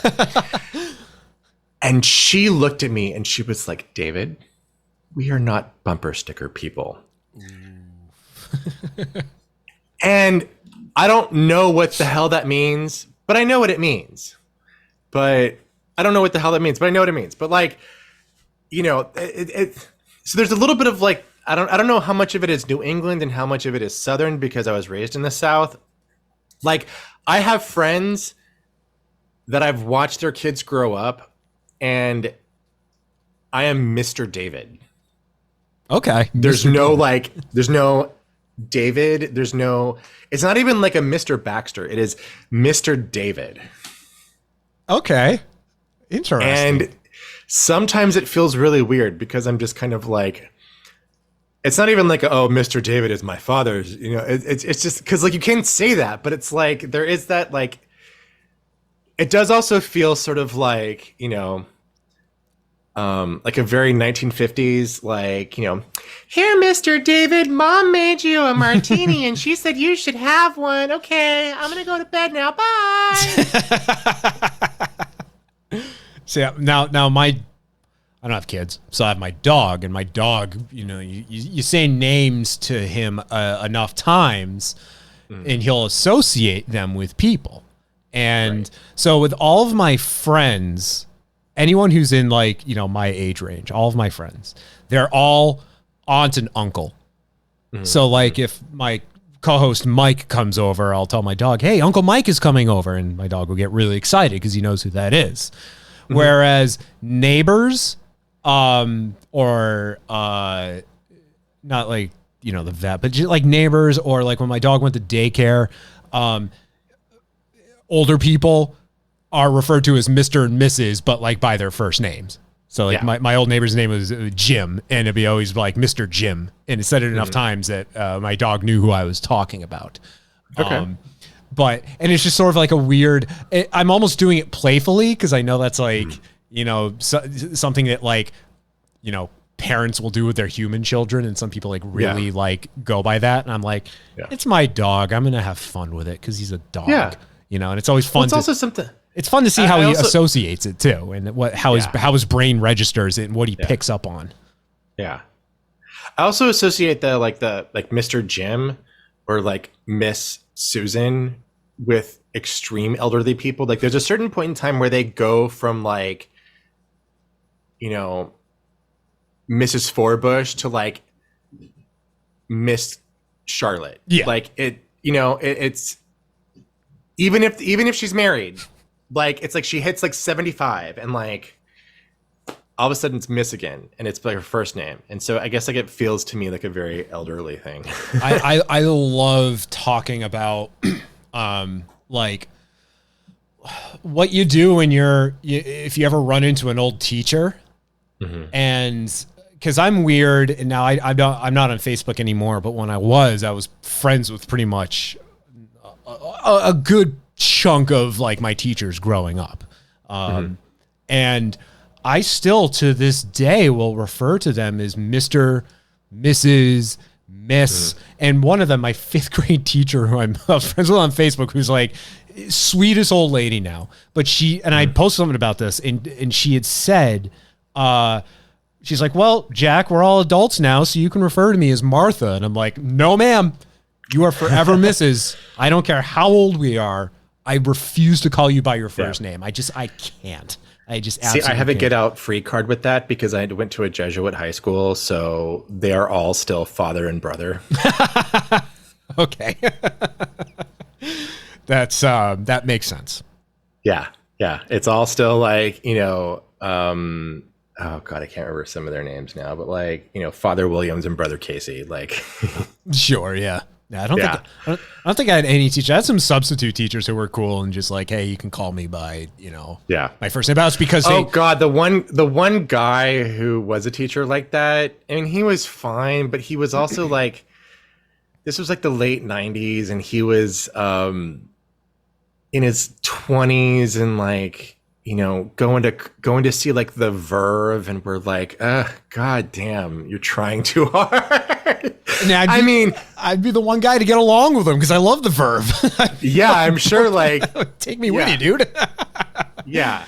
Like sometimes it was cool, sometimes it was a little bit like, no, we're not going to call you Bob. Some of my favorite substitute teachers were the ones who, you know, they were seniors when I was a freshman. And then like the following year or a couple of years later, they'd be substitutes and I'd be like, yo, Alex. And he'd just give me a look and be like, I mean, Mr. Rossiter. Yeah. Can I please go to the bathroom? You know, one of those. Yeah. I don't mean to name drop that guy. I've been sitting here trying to make up names the whole time. Oh no, I name drop him. He's a good friend of mine, and he holds the distinction of performing with Dolores O'Riordan from the Cranberries at her final live performance before she passed away. She did. God damn. He's in a group called Saved by the 90s, and she was a special guest at a show they did in New York City. And he, I can't remember if she did a set or just one song, but because I just had a morbid curiosity, I looked her up on YouTube to see like final performance. There she is singing. Alex is standing right next to her playing bass. I'm like, oh wow! And I message him. I'm like, are you kidding me with this? Wow. Yeah. I was about to try and get us back into the episode, but. The very first concert that I went to was the Cranberries. Nice. And at the time, I was doing competitive Irish dancing. So I went with some of like my Irish dancing classmates.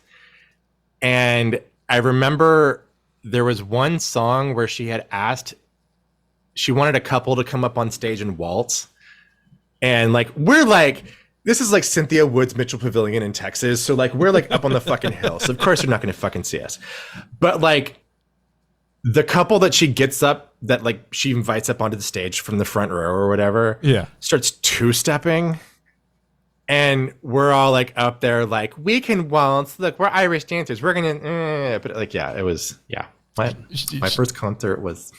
Cranberries and Dolores. So weird. Oh, I'm jealous. She was in a Sandler movie called Click.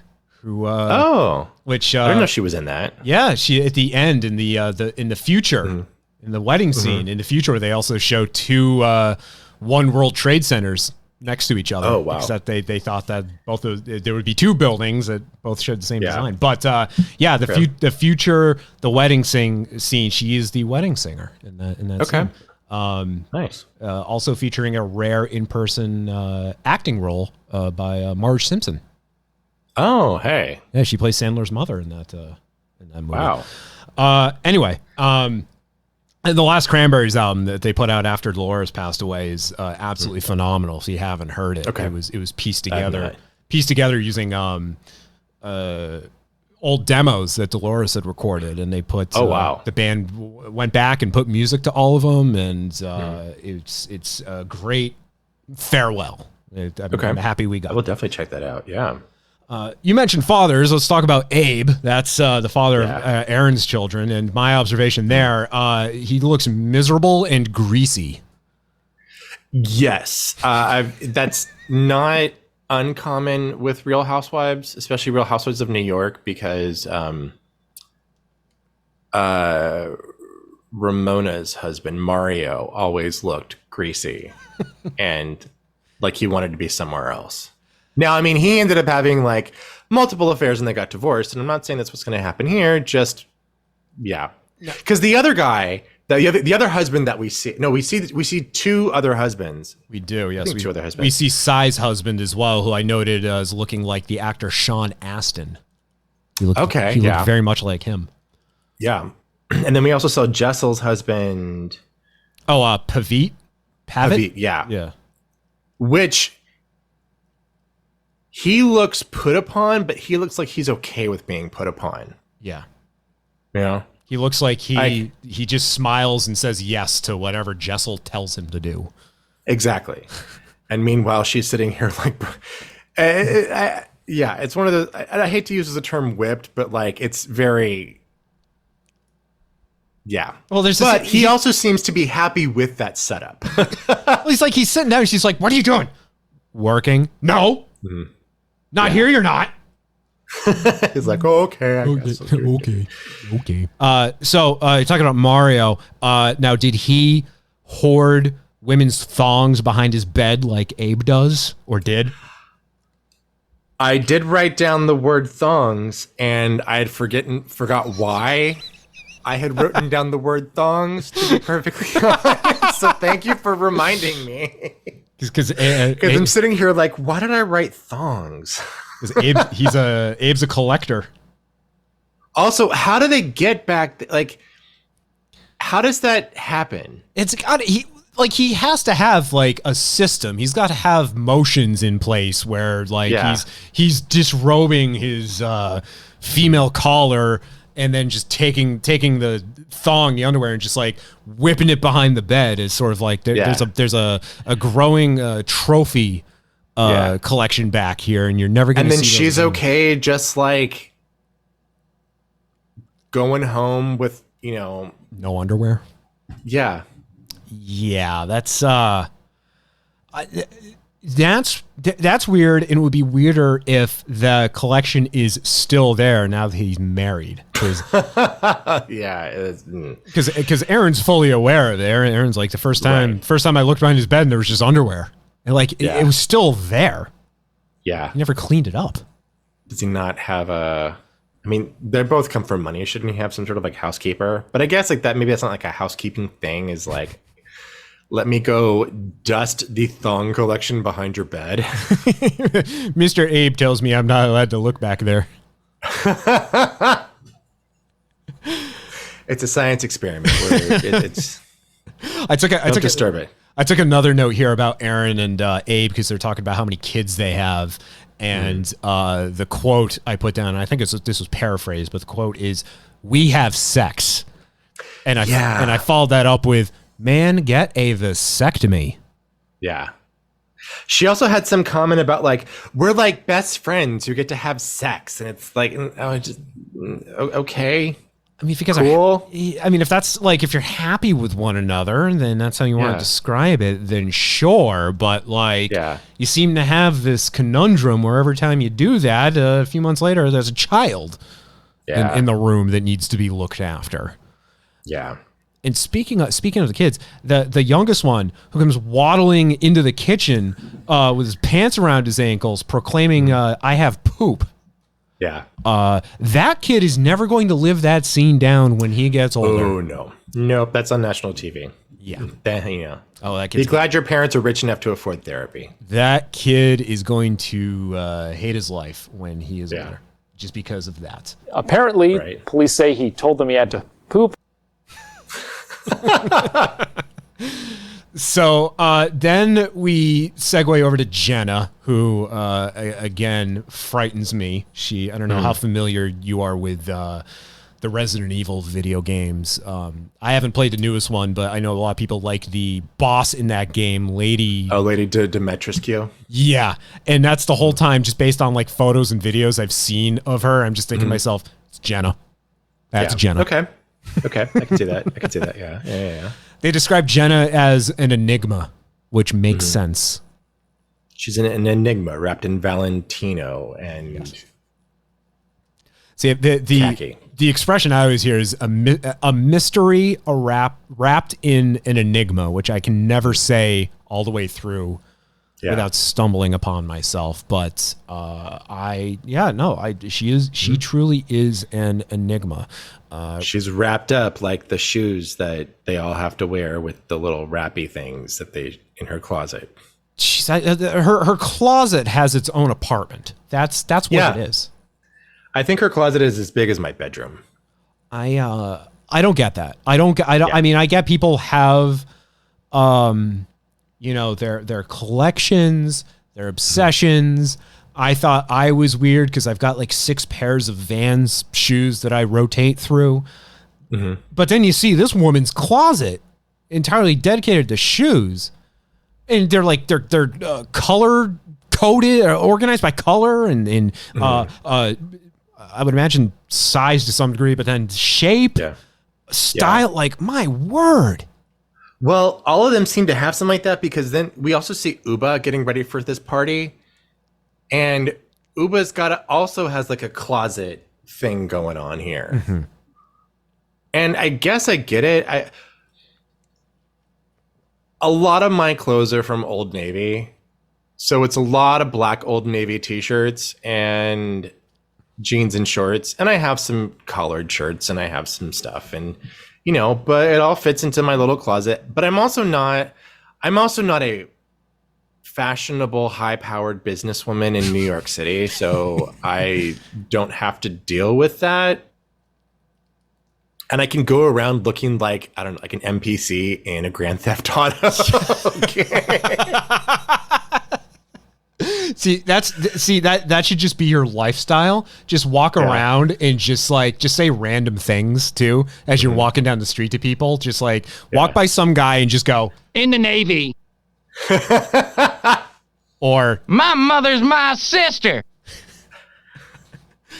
I've told the story on the podcast before, but one day my ex and I were walking into a Five Guys to go get lunch.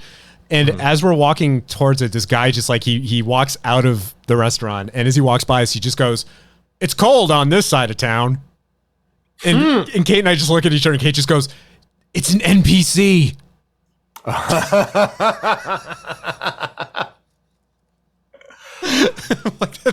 That is the most NPC thing someone could say. Just like no context.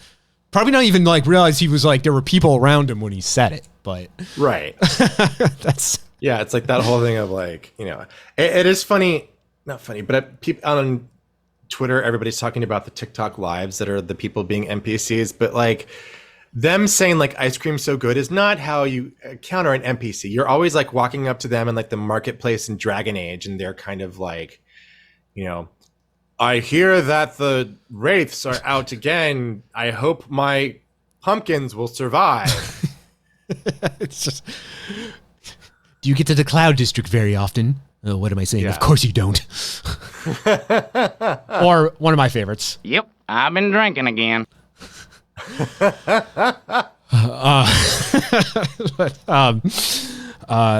Grand Theft Auto, amazing commentary on life.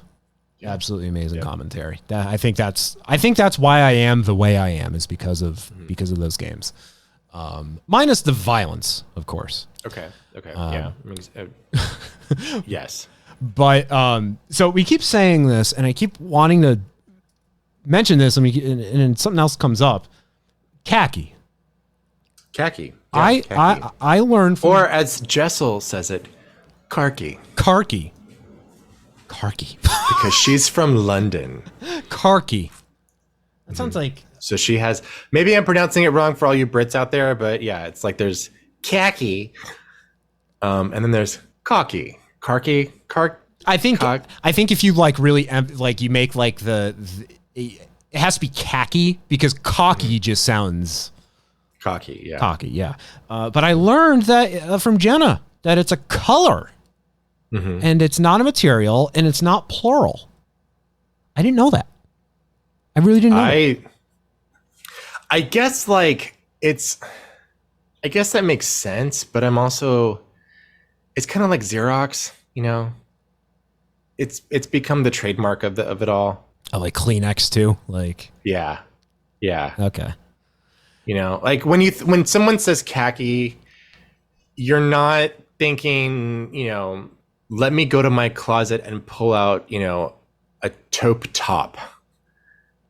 You're like, let me go and find what looks either like the pants that look like a manager at a Gap or the shirt that is the best cosplay of Steve Irwin.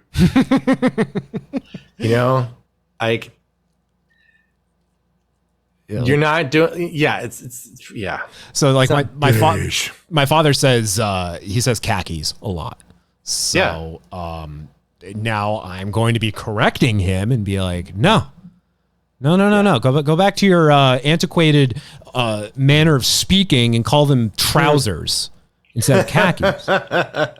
Because like, because he calls jeans dungarees and like by that logic, just start calling them blues. Oh boy. Call them blues if you're going to do that. Dungarees. Wow. Yeah. That's a throwback. We were once at it was like a family gathering.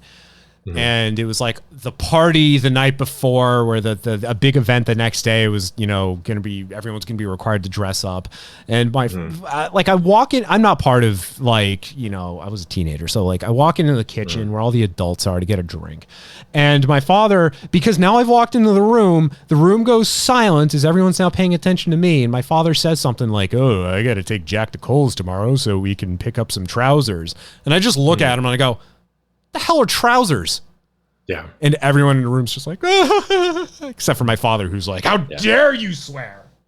I have to go pick up some trousers because I can't sit on this Davenport any much longer. Someone hand me an old fashioned from the Chesterfield. There's a Family Guy episode that features Nana Visitor from Star Trek Deep Space Nine, who plays one of Brian's many love interests. But she's like in her 50s. Oh, yes. And he like sings at her. Yeah. There's like a song number. Yeah, I remember this. Yeah. Well, at the end of the episode when their like relationship unravels, she like just throughout the episode, she just like gets progressively more like old. And the way her way of speaking just becomes like progressively older. And she does that at one point. She's like, Brian asks her or something, and she's like, it's on the Davenport. The what? The Davenport. It's next to the Chesterfield. And Brian's like, I can't do this anymore. I'm done. But she's only in like her 50s. Like, what the hell? Yeah. So I learned that khaki is a color, and that's what it is. I'm glad that I'm learning things from this show. See, it's not all bad. What I also don't understand with this is that instead of just like being like, I'm going to have a khaki party, everybody has to wear khaki, like whatever. The options are black, gold, metallic, or khaki. So I'm like, pick your theme here. Yeah. Yeah, and largely, I feel like everyone stuck to. I mean, there was a lot of black, and I want to say a lot of gold. Yeah. Well, I'm sure that was already in their thing because it also doesn't seem like when we finally get to the party, it's not like a party. It's like a really elaborate cheese board that none of them really touch. Mm-hmm. They all say that they did, but we see them have like 1 cube of cheese each. Yeah. and then leave the rest of it for the guy washing his hands. Staring at the cheese and eating cheese are two different things. Yeah, yeah. Staring at it and saying you ate it is not, those do not go hand in hand. Yeah. So before we jump into the drama that's about to unfold at Jenna's apartment, I had two additional observations. First, Uba, they show her during one of the do you call those confessionals where it's just they show the, I know like some talking old heads. Yeah, they show, because everyone's like wearing different outfits every time they go to them, because they all filmed them at different times. But at one point, there's just one scene where they show Uba, and I swear she's wearing that same top that Selena wore. Do you remember that? Oh, damn. Yeah, like the black with like the bedazzled, and it was like made specifically for her, and like Uba's wearing it, and I'm like, I saw Selena wore that. I saw that movie. Yeah. Well, to go back to our very, very, very, very first topic, you can see that, and I think it's season 2 or 3 of Vanderpump Rules, because somewhere between the end of the previous season and the season before, Katie went and like dyed her hair blonde, and it's like, it wasn't even a good blonde dye. It's like, I'm gonna sprinkle peroxide in my hair and go sit on in the sun blonde dye. And there's like at some point in time where she like just gets it taken care of, and like, but I don't think she told. I remember it being a big deal, and like it makes her talking heads not continuous. Yeah, I actually, when going through that list of episodes to watch to get caught up on VPR, I think there's only one of them that features blonde Katie. You only need to see blonde Katie once. It threw me off because and Katie's like, she's gone through a lot of transformations, in my opinion, over the course of the series. And my first exposure to her was this current season. So then seeing her blonde and seeing her with long hair, and then just just the fluctuations in appearance. I don't get it, because she's pretty, but for some reason she can never quite get the styling together. Yeah. You know what though? I'm like, I guess I'm in the minority of people that like, yeah, Katie's a bitch, but I like Katie. Okay. And I guess I'm supposed to hate Katie, but maybe I just like, maybe I'm the one who's always rooting for the bad guy. I don't know. For me, with her, my feelings on her is not so much that she's a bitch, but she's like, she's Gretchen Wieners. Is Gretchen Wieners the one that gets hit by the bus?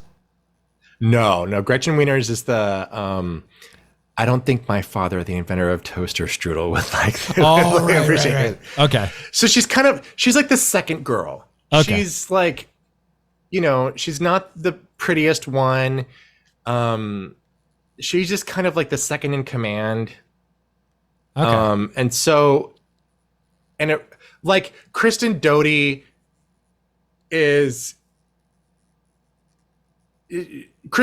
has leaned into her like, I am an evil witch woman from the swamp role in that show.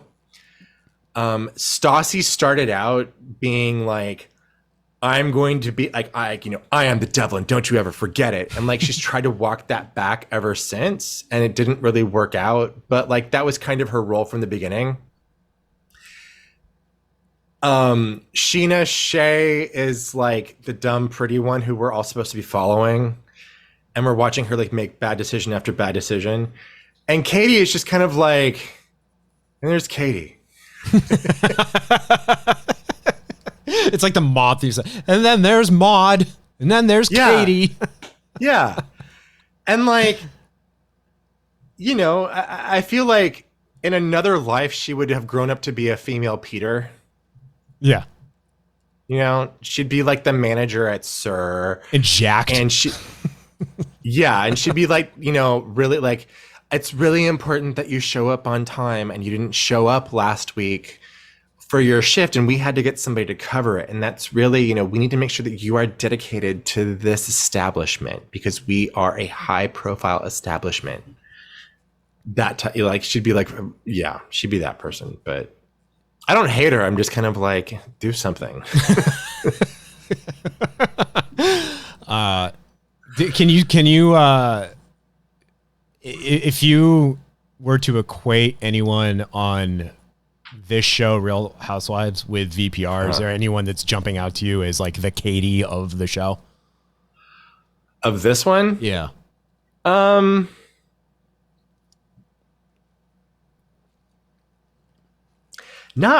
I don't.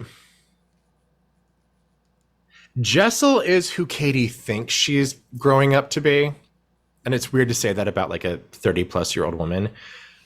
But Jessel actually has a career and seems to have a point of view, and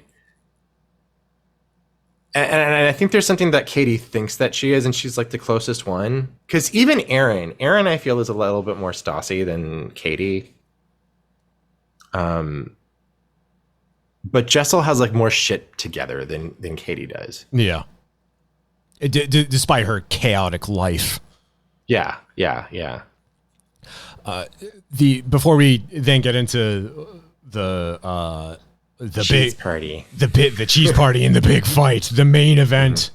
Another observation I had is I saw this with at least two of the dwellings, the apartments, the homes. Everyone has their own elevator, and in the case of Jenna, there's a door in front of the elevator. So like the elevator goes up, the elevator's doors open, but then Jenna then has to like open up a door, like swing a door open to then it's like her front door, but it's going to the elevator. Like, yeah, God, rich people, right? Yeah. I one time hooked up with somebody who lived in the Dakota, and that was insane because the bathroom alone was the size of my bedroom. Oh, geez. Actually, I think the shower, like it almost felt uncomfortable because the shower was so big and had multiple like shower heads that it felt like a luxury locker room. And I don't think that was the intention, but like imagine like a locker room, like a locker room shower, but made out of marble. Okay, yeah. And with $1,000 like shower heads. And was this individual like, this bathroom's too small? I don't know. It was just sort of, we didn't talk about the size of the bathroom. I was just like, it's like, I'd like to take a shower before I go home. Okay, yeah, sure. And then like I was like, oh, okay, I guess. Which one do I use? Your bathroom has its own housekeeper. Pretty much, yeah. So rich people, they live in a different world than we do. Right? Yeah, I look, dude, my house has doors, and I didn't think I could ever afford such a luxury. So there's that. Yeah. Is Otto on The Simpsons once said, "This place has windows. I don't think I can afford it." Yeah, one day I'm gonna get that like that in-unit washer and dryer, and then I'll be set. Oh yeah. I lived in an apartment that had that, and honestly, like, okay, obviously very convenient because I was coming from a place that I had to go and pay to do my laundry. But the damn dryer it didn't matter what time of the year it was, second that dryer would start going, the temperature inside the apartment would go up to about like 70 degrees.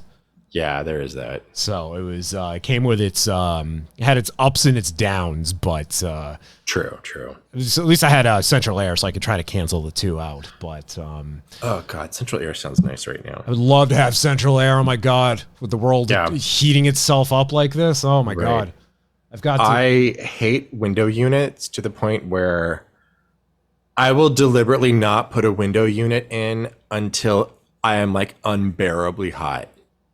Like I will sleep on top of the covers with a box fan aimed at me before I put the window unit in, just because I hate window units. And I don't know what it is. It's like, it's either the smell or the fact that like it only heats up like one pocket of the room, something. I would rather have the airflow, but there gets to a point where I'm like, I can't take it anymore. And so I have to put it in, but yeah. It took 5 years of living in my house before I dropped a window unit out of the window.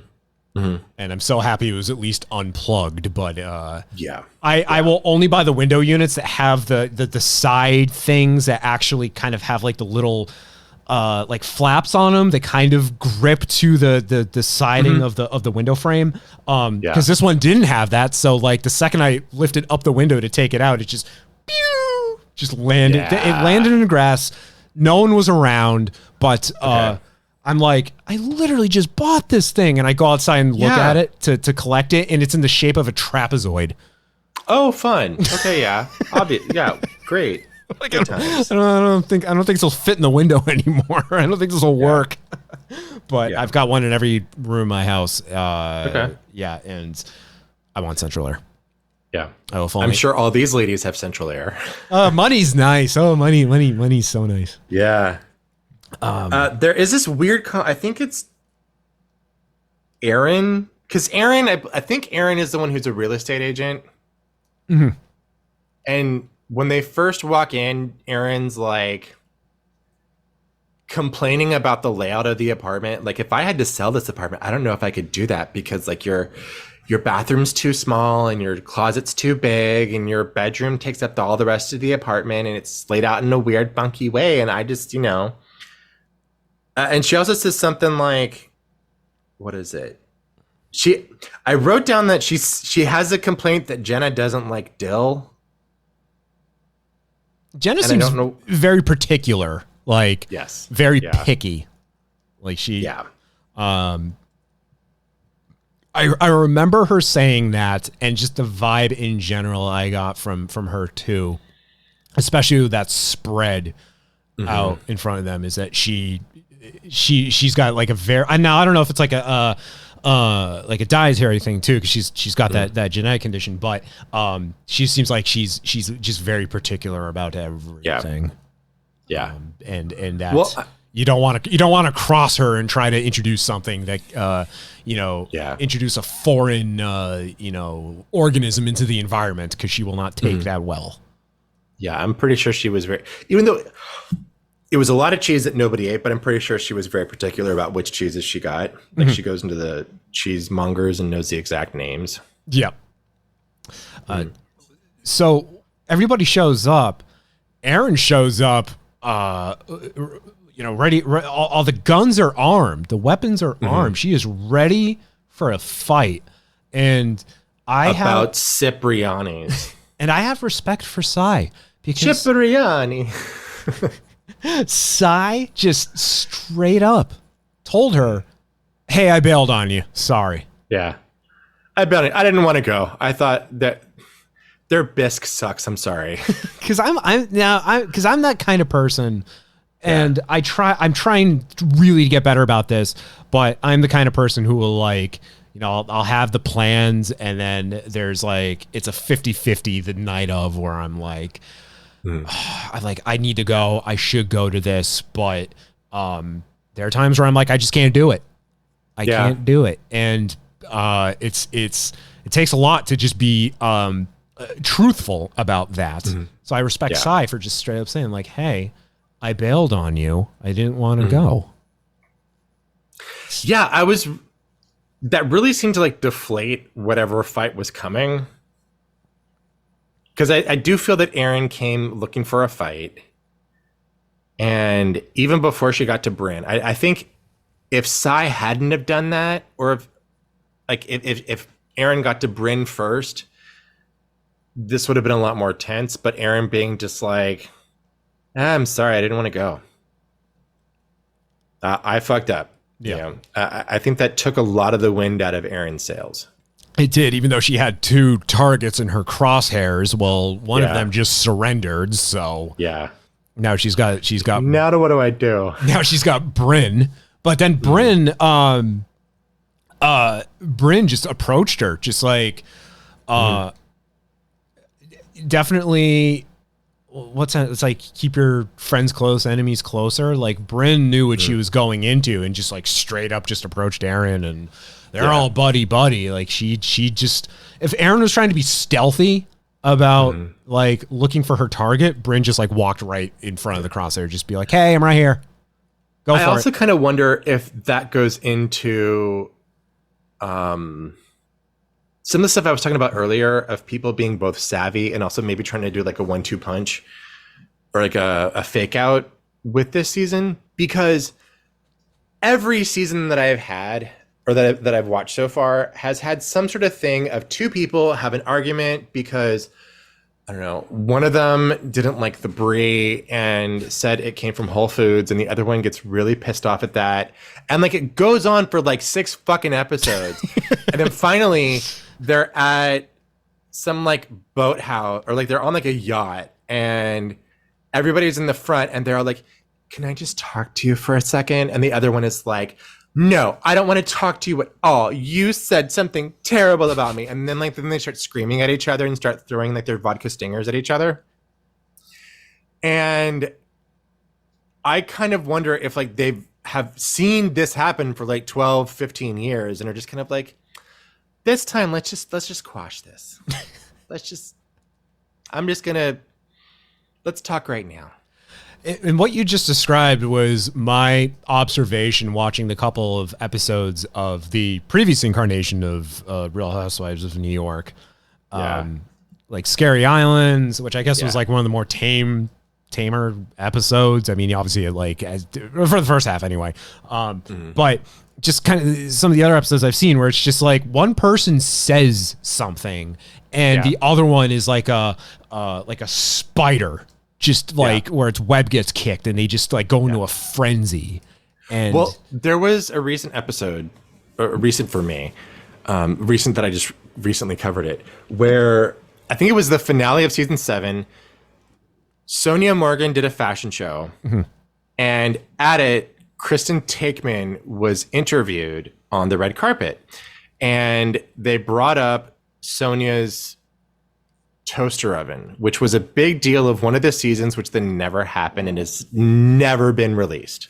But she was like taking promo shoot. She was doing other stuff.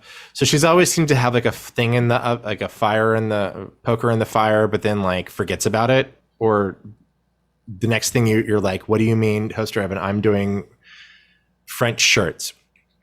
So Kristen was asked about it, and they even show like a flashback of the person from the Post saying, what about Sonia's toaster oven? Sonia, meanwhile, wakes up like someone read the article and then texted her a summary of it.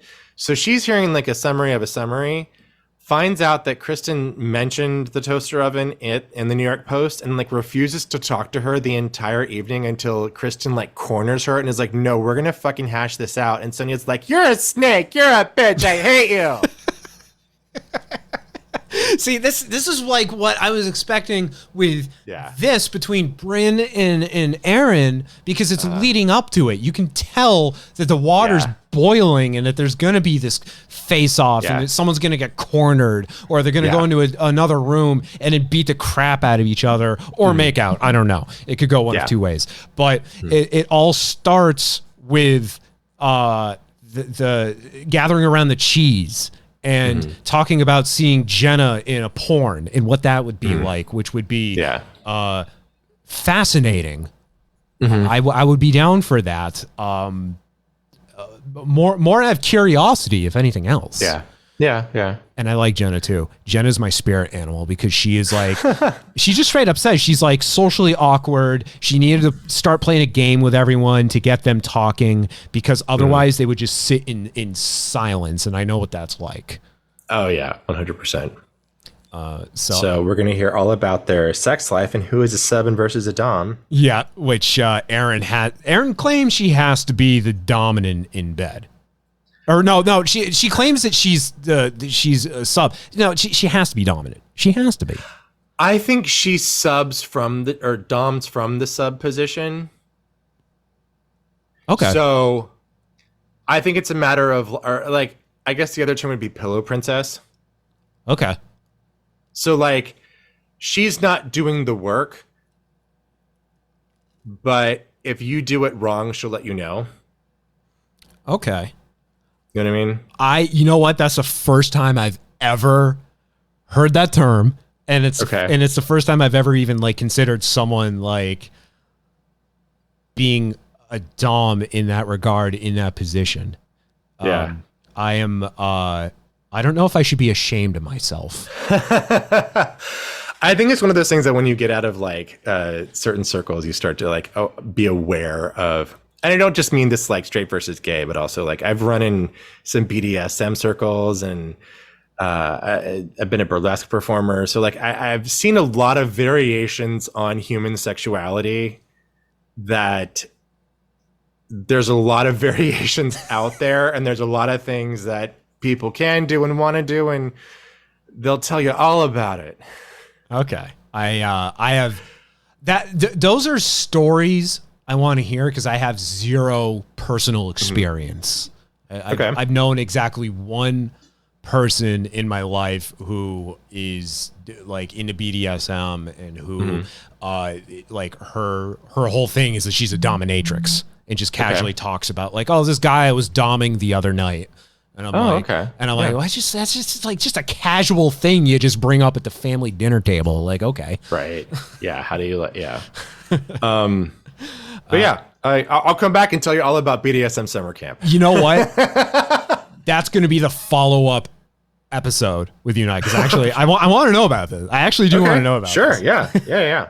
And then we have poor Uba, who starts talking about bananas, and everyone just assumes she's talking about dicks, and she's like, no, I like bananas.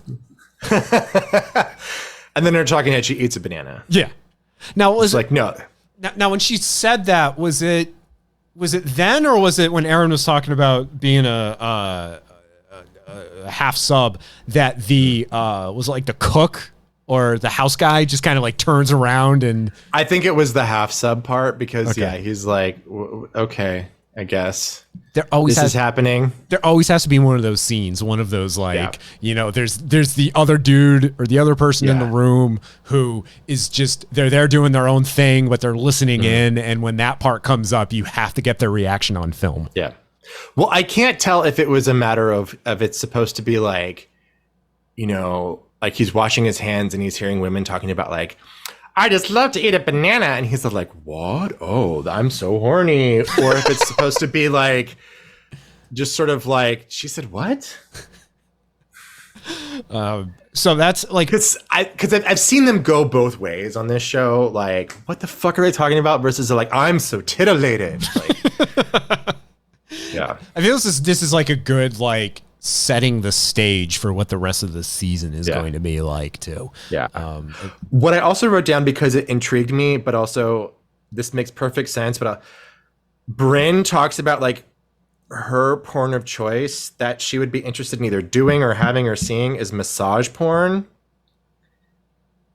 Okay, and I thought that was, I don't know why that fascinated me, because it seems like very much like,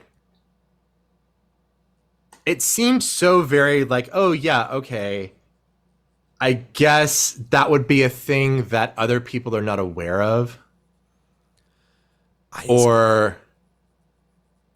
mean, I hear that and I want to be like, Brynn, have you ever been on the internet?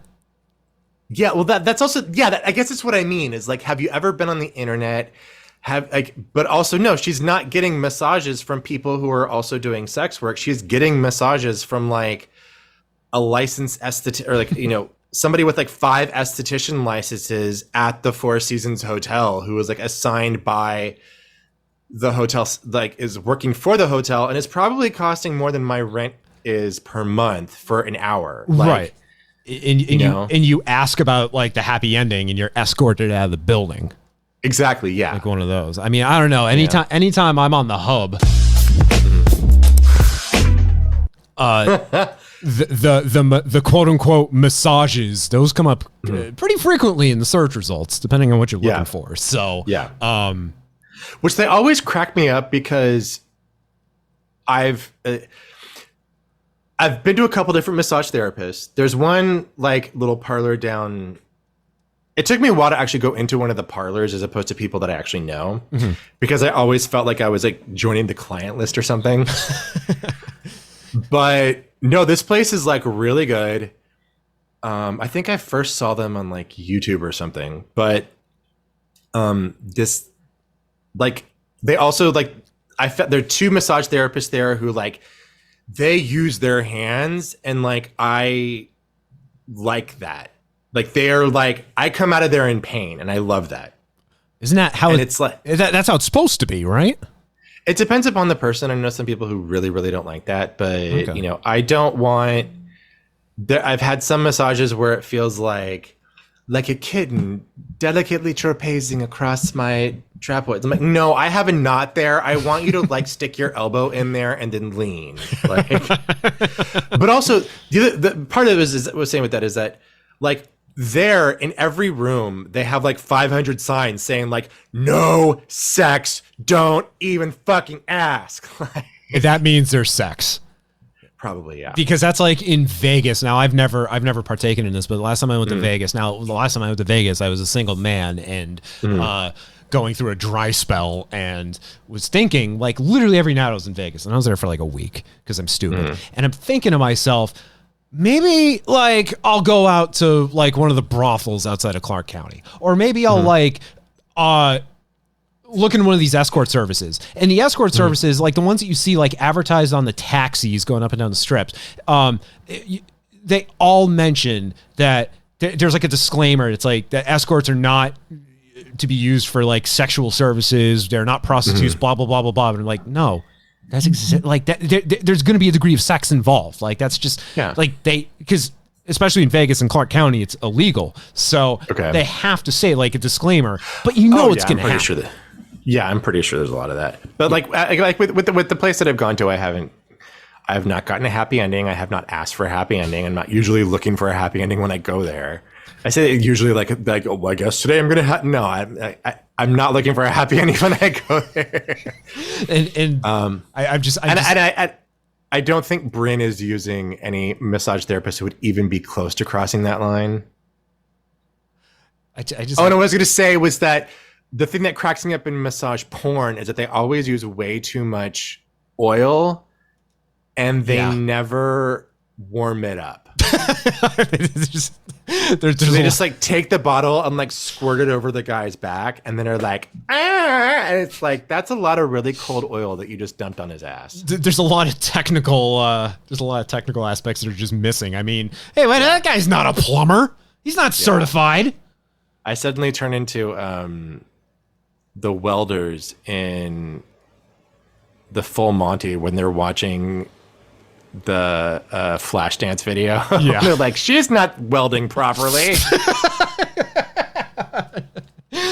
See, that's a quest that someone needs to go on is find a porn where the setup is like accurate, where like what's going on is like 100% something that actually happens, is that they're following all the steps correct. Like if there's a plumber there, they got to actually show like 5 minutes of the plumber actually trying to like remove a clog from a sink, and you see him like actually taking, turning the water off and taking out the taking out the stopper. And I'm only being so technical because I had to do this exact thing last night, but there was no sex involved. So I did once have an Uber Eats, a seamless delivery guy hit on me, and I didn't realize until I closed the door, and I was like, oh, he was hitting on me.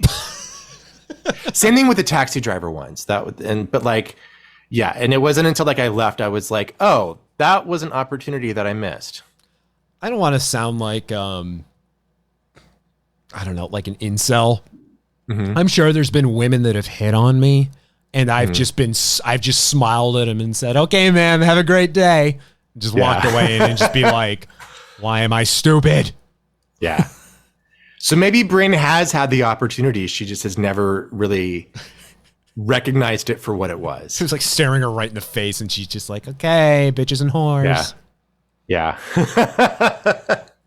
Bryn, and I feel like in every scene that they showed Bryn, it almost seemed like a different actress was playing Bryn. She didn't look the same at all. Part of that's her hair. Scenes. And the makeup too. Like in the talking heads, she looked like one way, and then they show her like in Jenna's apartment, and she looked, I swear, like she looked like someone else. like a completely different person. I get it, because it took a while for me to like pinpoint that's Bryn, whereas like Sai does clearly have like certain hair pieces that she's using, but you can tell who she is in each of the scenes. Yeah, not with Bryn, because like at one point, like I don't know if they're a doppelganger. I don't know if they were fake or real, but it looked like she had like freckles in when she's in Jenna's apartment, and then they show her in the Talking Heads, and she's like totally smooth, like nothing on her face. Yeah. That could go either way. She could either be doing a full foundation for her face to cover up the freckles, or she could be doing, because I've seen tutorials of how to do fake freckles on TikTok. Okay, I'm so for a while, I don't know if it is as much so now, but I know for a while the fake freckles were like a big thing in the makeup world. Yeah. Okay. I'm just thinking, like, I have no knowledge about any of this stuff. It wasn't until shacking up with a female recently where she's like, hey, you should grow your hair out. And then you should put all this stuff in your hair because it'll look good. And I'm like, I'm usually the type to just shave it all off. So educate me, please. Okay. I've learned quite a bit about various. TikTok is very informative, is what I'll say. Meanwhile, I'm the kind of person that when Becky asks, hey, can you pick up some tampons for me at Target, I'll send her a picture and be like, hey, what flavor do you want, the strawberry or the lemon? So what you're saying is you are not the person we want to get as our, what is it? Uber Eats? No, what's the grocery store one? Postmates? I guess it's Postmates. Oh, I don't know. I know what you're talking about. What is it? Yeah, that whole thing of like when it's a straight male who's getting the groceries for the grocery pickup thinger. Yeah, it's always like, yeah. Okay. You said you want a ginger ale, but there's no ginger ale. Do you want sparkling wine? I would. They got mayo. Though the prospect of those jobs, because I've thought about like doing DoorDash, Grubhub on the side just for some like supplemental income, but just Instacart. Yes, thank you. I was blanking on it. I wanted to say Peapod because that was like the that was a thing for a while. That predated all of this. Peapod, that's been around for like 20 years, and that was like people were laughing at it 20 years ago, and now it's the elder statesman of that whole thing. But I'm like, oh god, that stuff is so intimidating. Like I just fear like, oh, I'm gonna go to the wrong house. I'm gonna get lost trying to drop something off. Like I'm just gonna be a complete and utter failure at it. But and then I look at my bills and I look at my bank account and I'm like, it sounded like a better idea every day. Maybe I will take that risk and try to figure out what kind of tampons this strange woman wants. Right, I get it. Okay, but these ladies like quash this so fast. They do. It starts with Sai, because Sai throws some shade at Aaron right after clearing the air with her. That sets Aaron off, and then that finally leads to the confrontation between her and Bryn. Yeah, I mean they go into like the shoe closet to like kind of sit there and talk at each other. And Bryn seems very self-aware that. Stuff's about to go down because she keeps saying in the talking head, she's like, I'm gonna die, Aaron's gonna kill me, I'm gonna die, this is it. Aaron's gonna take me into the closet and kill me. And let me tell you, that was so anticlimactic. Yes. Yeah, I have seen a lot of people talking about this episode saying that they felt a little bit let down, but also I'm okay with waiting to see where this goes because I feel there were moments of self-awareness for Bryn, but I don't think she's that self-aware. And also, the way that they made up reminded me of a former friend of mine that we used to like drink and hang out together, and we had quite a few like epic fights. And then we'd fight about the stupidest shit, and then we'd be drunk and be like, I'm so sorry, you're my best friend. But nothing would really be solved, and then a week later we'd be fighting again, and finally like the relationship just like disintegrated. And I'm better for it. I hope he's better for it. Yeah. But like, you know, we never fixed what was wrong. And I kind of wonder if that's what they're setting us up for here. Was it like one of those things where you felt like you could only really like communicate with them if you were going at it? No, I think the fundamental problem of it was that he was an alcoholic. Okay. And so he was always drunk. And part of the problem was that he could only be friends with me if I was drinking with him. I know the feeling. Yeah. So when I was like, no, I have to go to work in the morning, I can't go drinking right now, he would get really mad. I know. And I'm not saying I don't drink. I'm just saying that, like, I'm not going to go out with you on a Tuesday at 11:30 at night.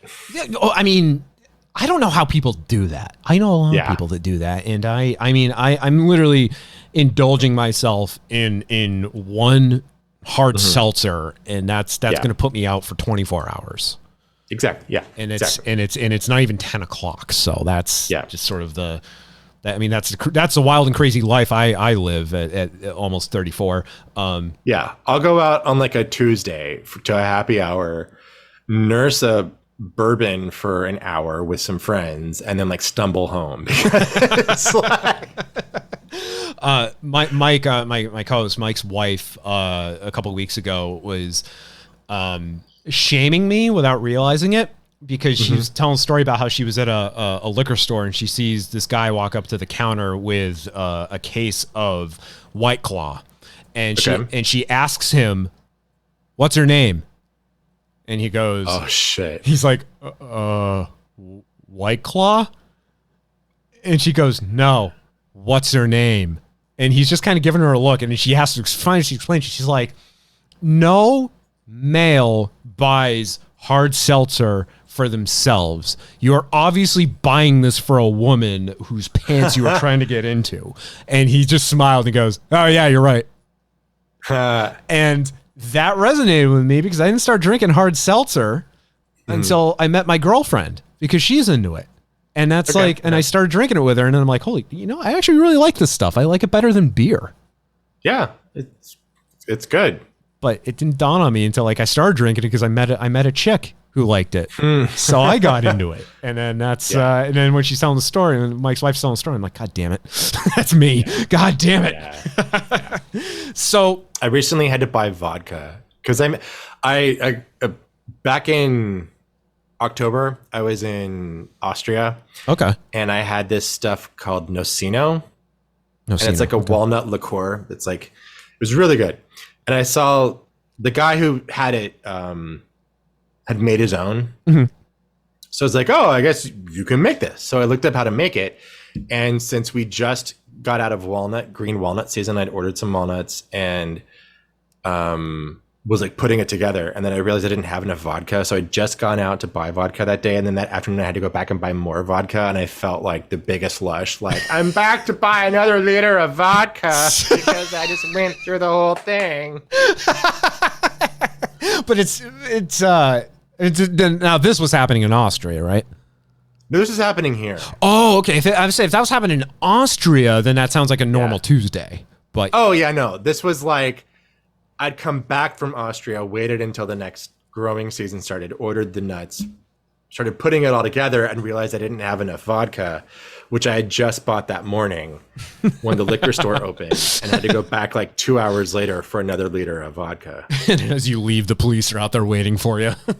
Well, I mean, I think nobody gave a shit, but it was just kind of like, I felt insecure, which was the whole point. Like, my old roommate works at a liquor store. He's been working there for almost 20 years now, and he shares stories about the regulars that he has at his store, and how they all have nicknames. Some of those nicknames are based off of the brand that they buy, and if you're not, it's not a problem until you're in there at least 3 times a day.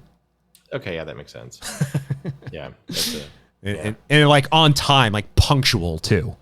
Yeah. Like, oh, it's 3 o'clock. Red Dog's going to be showing up, and there he is. What's up, buddy? Wow. Yeah, that's So what the ladies on this show used to be like. Now I don't know if the new ones are going to be like that or not, but we'll see. We're only one see. episode in. So I will say that they did a good job of setting up, getting us hyped for a fight that didn't happen, but I then started getting hyped up because Bryn and Aaron, they quickly settle their differences. They're both drunk. They decide they're gonna put on pairs of Jenna's many shoes. Aaron decides she's gonna sit down to put her shoes on. Manages to break an expensive chair in the process. I figured the chair was already broken. That chair didn't have a bottom. It just looked like it was just like a cushion, not being held up by anything. I think the chair was decorative. Like you weren't supposed to sit in it. Yeah, like if they had actually asked Jenna, she would have been like, "Oh, don't sit in the chair; it's just there." That is another thing that rich people do. They buy furniture that is not meant to be used as furniture, and they have to tell you don't use this for its intended purposes. You are only to stand and stare at it. Yeah, it goes well with the room. It pulls the room together. That rug really tied the room together. Yeah, exactly. So this whole time, because now they're also trying on Jenna's clothes, and just because I already had this fear of Jenna, I'm just thinking to myself, Jenna's going to be pissed. Oh, Jenna's going to kill them. I even wrote down, I took a note, said, Jenna is going to pull them both inside out. Yeah. Like there's just going to be... She still might, because when they finally came out, she didn't look happy, but she looked composed. Right. I feel like she went from being mad to... Maybe she was still mad, just covering it well, but I feel... Because I think like...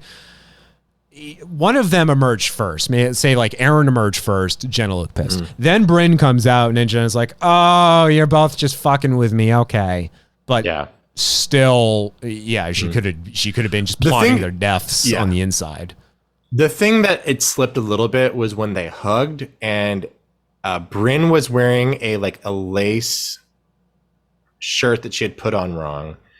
And Aaron was wearing like a sequin jacket, and so they got stuck together. Yep. Yeah. And now, so the last note I took just says, Jenna is going to kill everyone. And it was because of that. Yeah. And she's going to do it, but she's going to do it later on in the season. Yes. And it's going to be,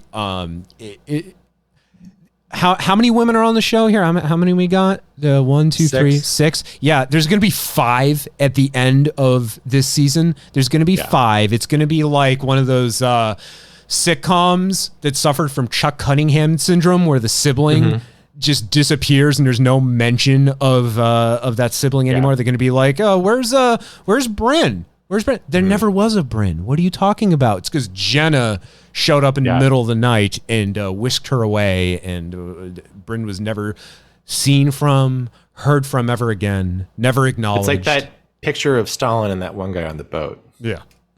Exactly. What would you do? Seriously, if like, say you're at a party, right? Or you're hosting a party, and people like disappear to your living quarters and come back and they're wearing your clothes. What do you do? Honestly, I don't know, because I can't even think of that happening, because they'd be like, "Oh, no, don't ruin the 6-pack of Fruit of the Loom V-necks. What'll I ever do?" No, my Old Navy pants. What's wrong with you? Yeah. How dare you fit into them so well with their flex bands?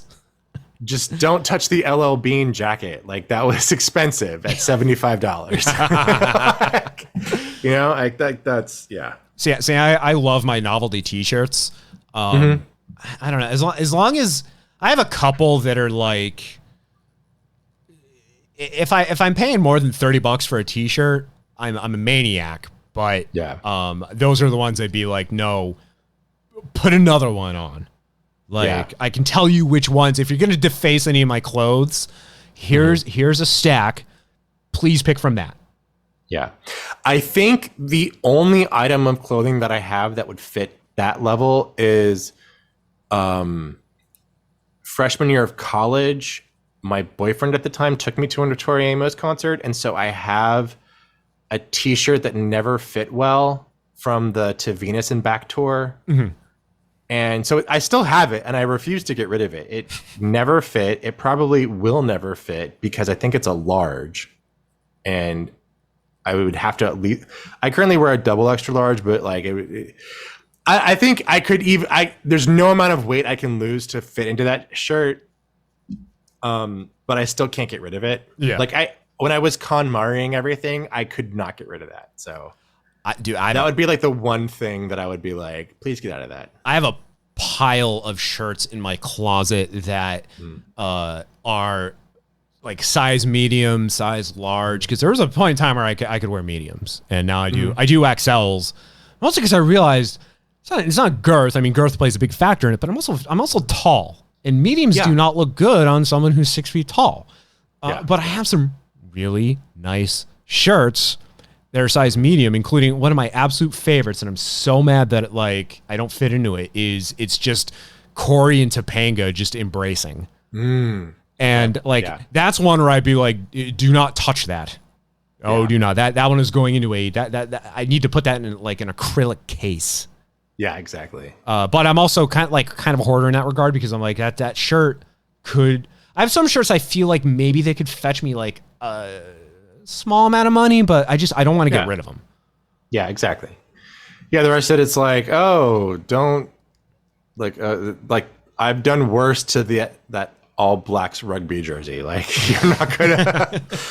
and I have others that I just I've definitely spent money on. I'll probably the highest I'll be willing to go like for a given t-shirt's like $25, and it's they'll have holes in them, and I don't care. You know, it's they're meant to be worn. They're meant to get used. The only time I have a problem is when the washer and or dryer messes with the print. And I've had this happen where I'll be wearing a shirt that's like, I've had so many iterations of the Joy Division Unknown Pleasures shirt, which is, it's like one of those that just goes straight down vertical. And I've had washing machines, dryers, screw the print up where it's no longer vertical. It instead starts vertical and then wraps around to my back. And that's like the only time I'll be like, I hate everything. I'm so mad. Like I just can't win. Yeah. Now, if you fuck up one of my save files, like if it's like, oh, this is the Kingdom Hearts this is the Kingdom Hearts 2, and I have all of the extra things, and I got all this, and I got all of that, and I'm still trying to like beat the gummy racing. If you fuck that up, then I will burn you. I see. I learned that from a young age. One of my co-hosts, Ack, we've known each other since we were kids, and he was the kid who he came from a well-off background, so he had all the video game systems. Going to his house was always the fun house, and whenever I'd be playing any of his games, he'd be like, "You can do whatever you want, just do not save." Yeah. And in this day and age, games have autosave now, so that's tough. Yeah, I've noticed it does. There are games that, because like right now I'm playing Elden Ring, and nice. If you fuck that up, I can't. You have to start a new game. Same thing with like the Breath of the Wild, Tears of the Kingdom. But there are games that like let you have different save files, and like that, I'd be like, just don't save over just don't save over my Final Fantasy VII save where I'm at the final boss. Like, don't fuck up that one. You can save wherever else. Like. The consoles now, at least you can create like guest profiles. I know you can do that with. Now I don't know if you can do that with Xbox, but you can definitely do it with the PlayStation. And like I'm playing on Xbox, I'm playing Hi-Fi Rush right now, and that's one of those games where it's got like by default autosave. So if someone wanted to play it, I'd have to spin up a separate profile for them on my console so they could enjoy that. In fact, I had to do it on my cousin's kids with my Switch. I created a profile just for them so they could play. And then just to free up space, I deleted it and then recreated it, gave it to them like the following year so they could play it, and they're pissed. They're like, you deleted our saves. And I'm like, you were 2 levels into Lego Jurassic World. It's not hard. You can redo it. Yeah. Yeah. But I was asking around about that because I didn't want to I have a Breath of the Wild save where I got really bored for a couple months and like just put on like podcasts and YouTube channels and got all of the Korok seeds. Oh Jesus. That's literally shitty. Yeah, and I'm like, I don't want to fuck that up, but what if I wanted to play the game again from the beginning? Yeah. I've got some save files like I still have my Sega Dreamcast, and I've got save files for Tony Hawk's Pro Skater 2 from like June 2001. Yeah, and I'm like, I'm not touching this. This is exactly this is history at this point. Like, I remember where I was when I made this. It was summer vacation from like the 7th grade, man. Like, I'm not. That's preservation right there. But there was actually I did some research on this. There was a Real Housewives game on Facebook. Okay. Because I think Zynga, remember like Zynga and Facebook had a partnership, and like all like the, like the Farmville games I think were on Facebook. I'm not saying it was Zynga that made the Real Housewives game, but I was just thinking to myself, because we're talking about video games, and I was going to ask you like the hypothetical of what if there's a Real Housewives video game, but such a game existed at some point on social media. However, it would, in a proper Real Housewives game would need to be Mortal Kombat style, fatalities and all. Okay, I can see that. Yeah, like we need to see like Bethany Frankel just getting her spine ripped out, right? Like in the game, that's a fatality. Either that, or I was gonna go with like the maybe not one of the gotchas, because I like for a while I was playing. Gotcha games get. I played. Not only did I play, but I put in way too much money into Final Fantasy Brave Exvius. But I'm not sure you have enough. Well, actually, no, you could, because it would be like first season Bethany versus 8th season Bethany. Kelly Ben Simone. Yeah, her running outfit. I could say that. But yeah, I would, or like that Disney Heroes game. Okay. Yeah, I could see something like that. Elden Ring, but all the enemies are Real Housewives characters, or all Bravo characters. You are a new franchise trying to make your way into to sit at Andy's right hand side at Watch What Happens Live. Okay, you said Watch What Happens. Like wait, wrong show. You just imagine Ronnie, he's like one of the vendors that just kind of sitting on the ground in front of a campfire, just like showing you his wares. With that deep voice of his. All right. Hey, we did it. We did it. We recapped. We did it. We got all the way through. That was fun. That was great. That was. Yeah, I'm glad this happened. We should revisit this. We should do this again, but say like halfway through the season. I don't know how many episodes there's supposed to be, but just to see. Usually there's about 19 to 20. Okay. Yeah, let's revisit this like at the halfway mark, because I am curious to see if the show gets any more well, I don't say violent, but we had one big brawl that could have happened but didn't. And then in the preview that they showed for like the season, it looked like things were starting to heat up, but that could also be nothing. Those things could diffuse themselves as soon as they begin. Yeah. So I think Bravo knows that we like fights, but I think that we just gotta see when it happens. Yeah, I'm curious if we get like to the halfway point and it's like the the previous iteration of the show where it's just 40 minutes of just everyone screaming at one another to the point where you have no idea, where no one can remember what they're mad about. Yeah. So usually because they're too drunk, but yeah, it's a whole other. Usually, yeah. All right. David Baxter, thank you, sir. I appreciate it. Thank you for having me on. Thank you for doing this with me. Yeah, of course. I'm glad we got to do this. I'm looking forward to doing it again.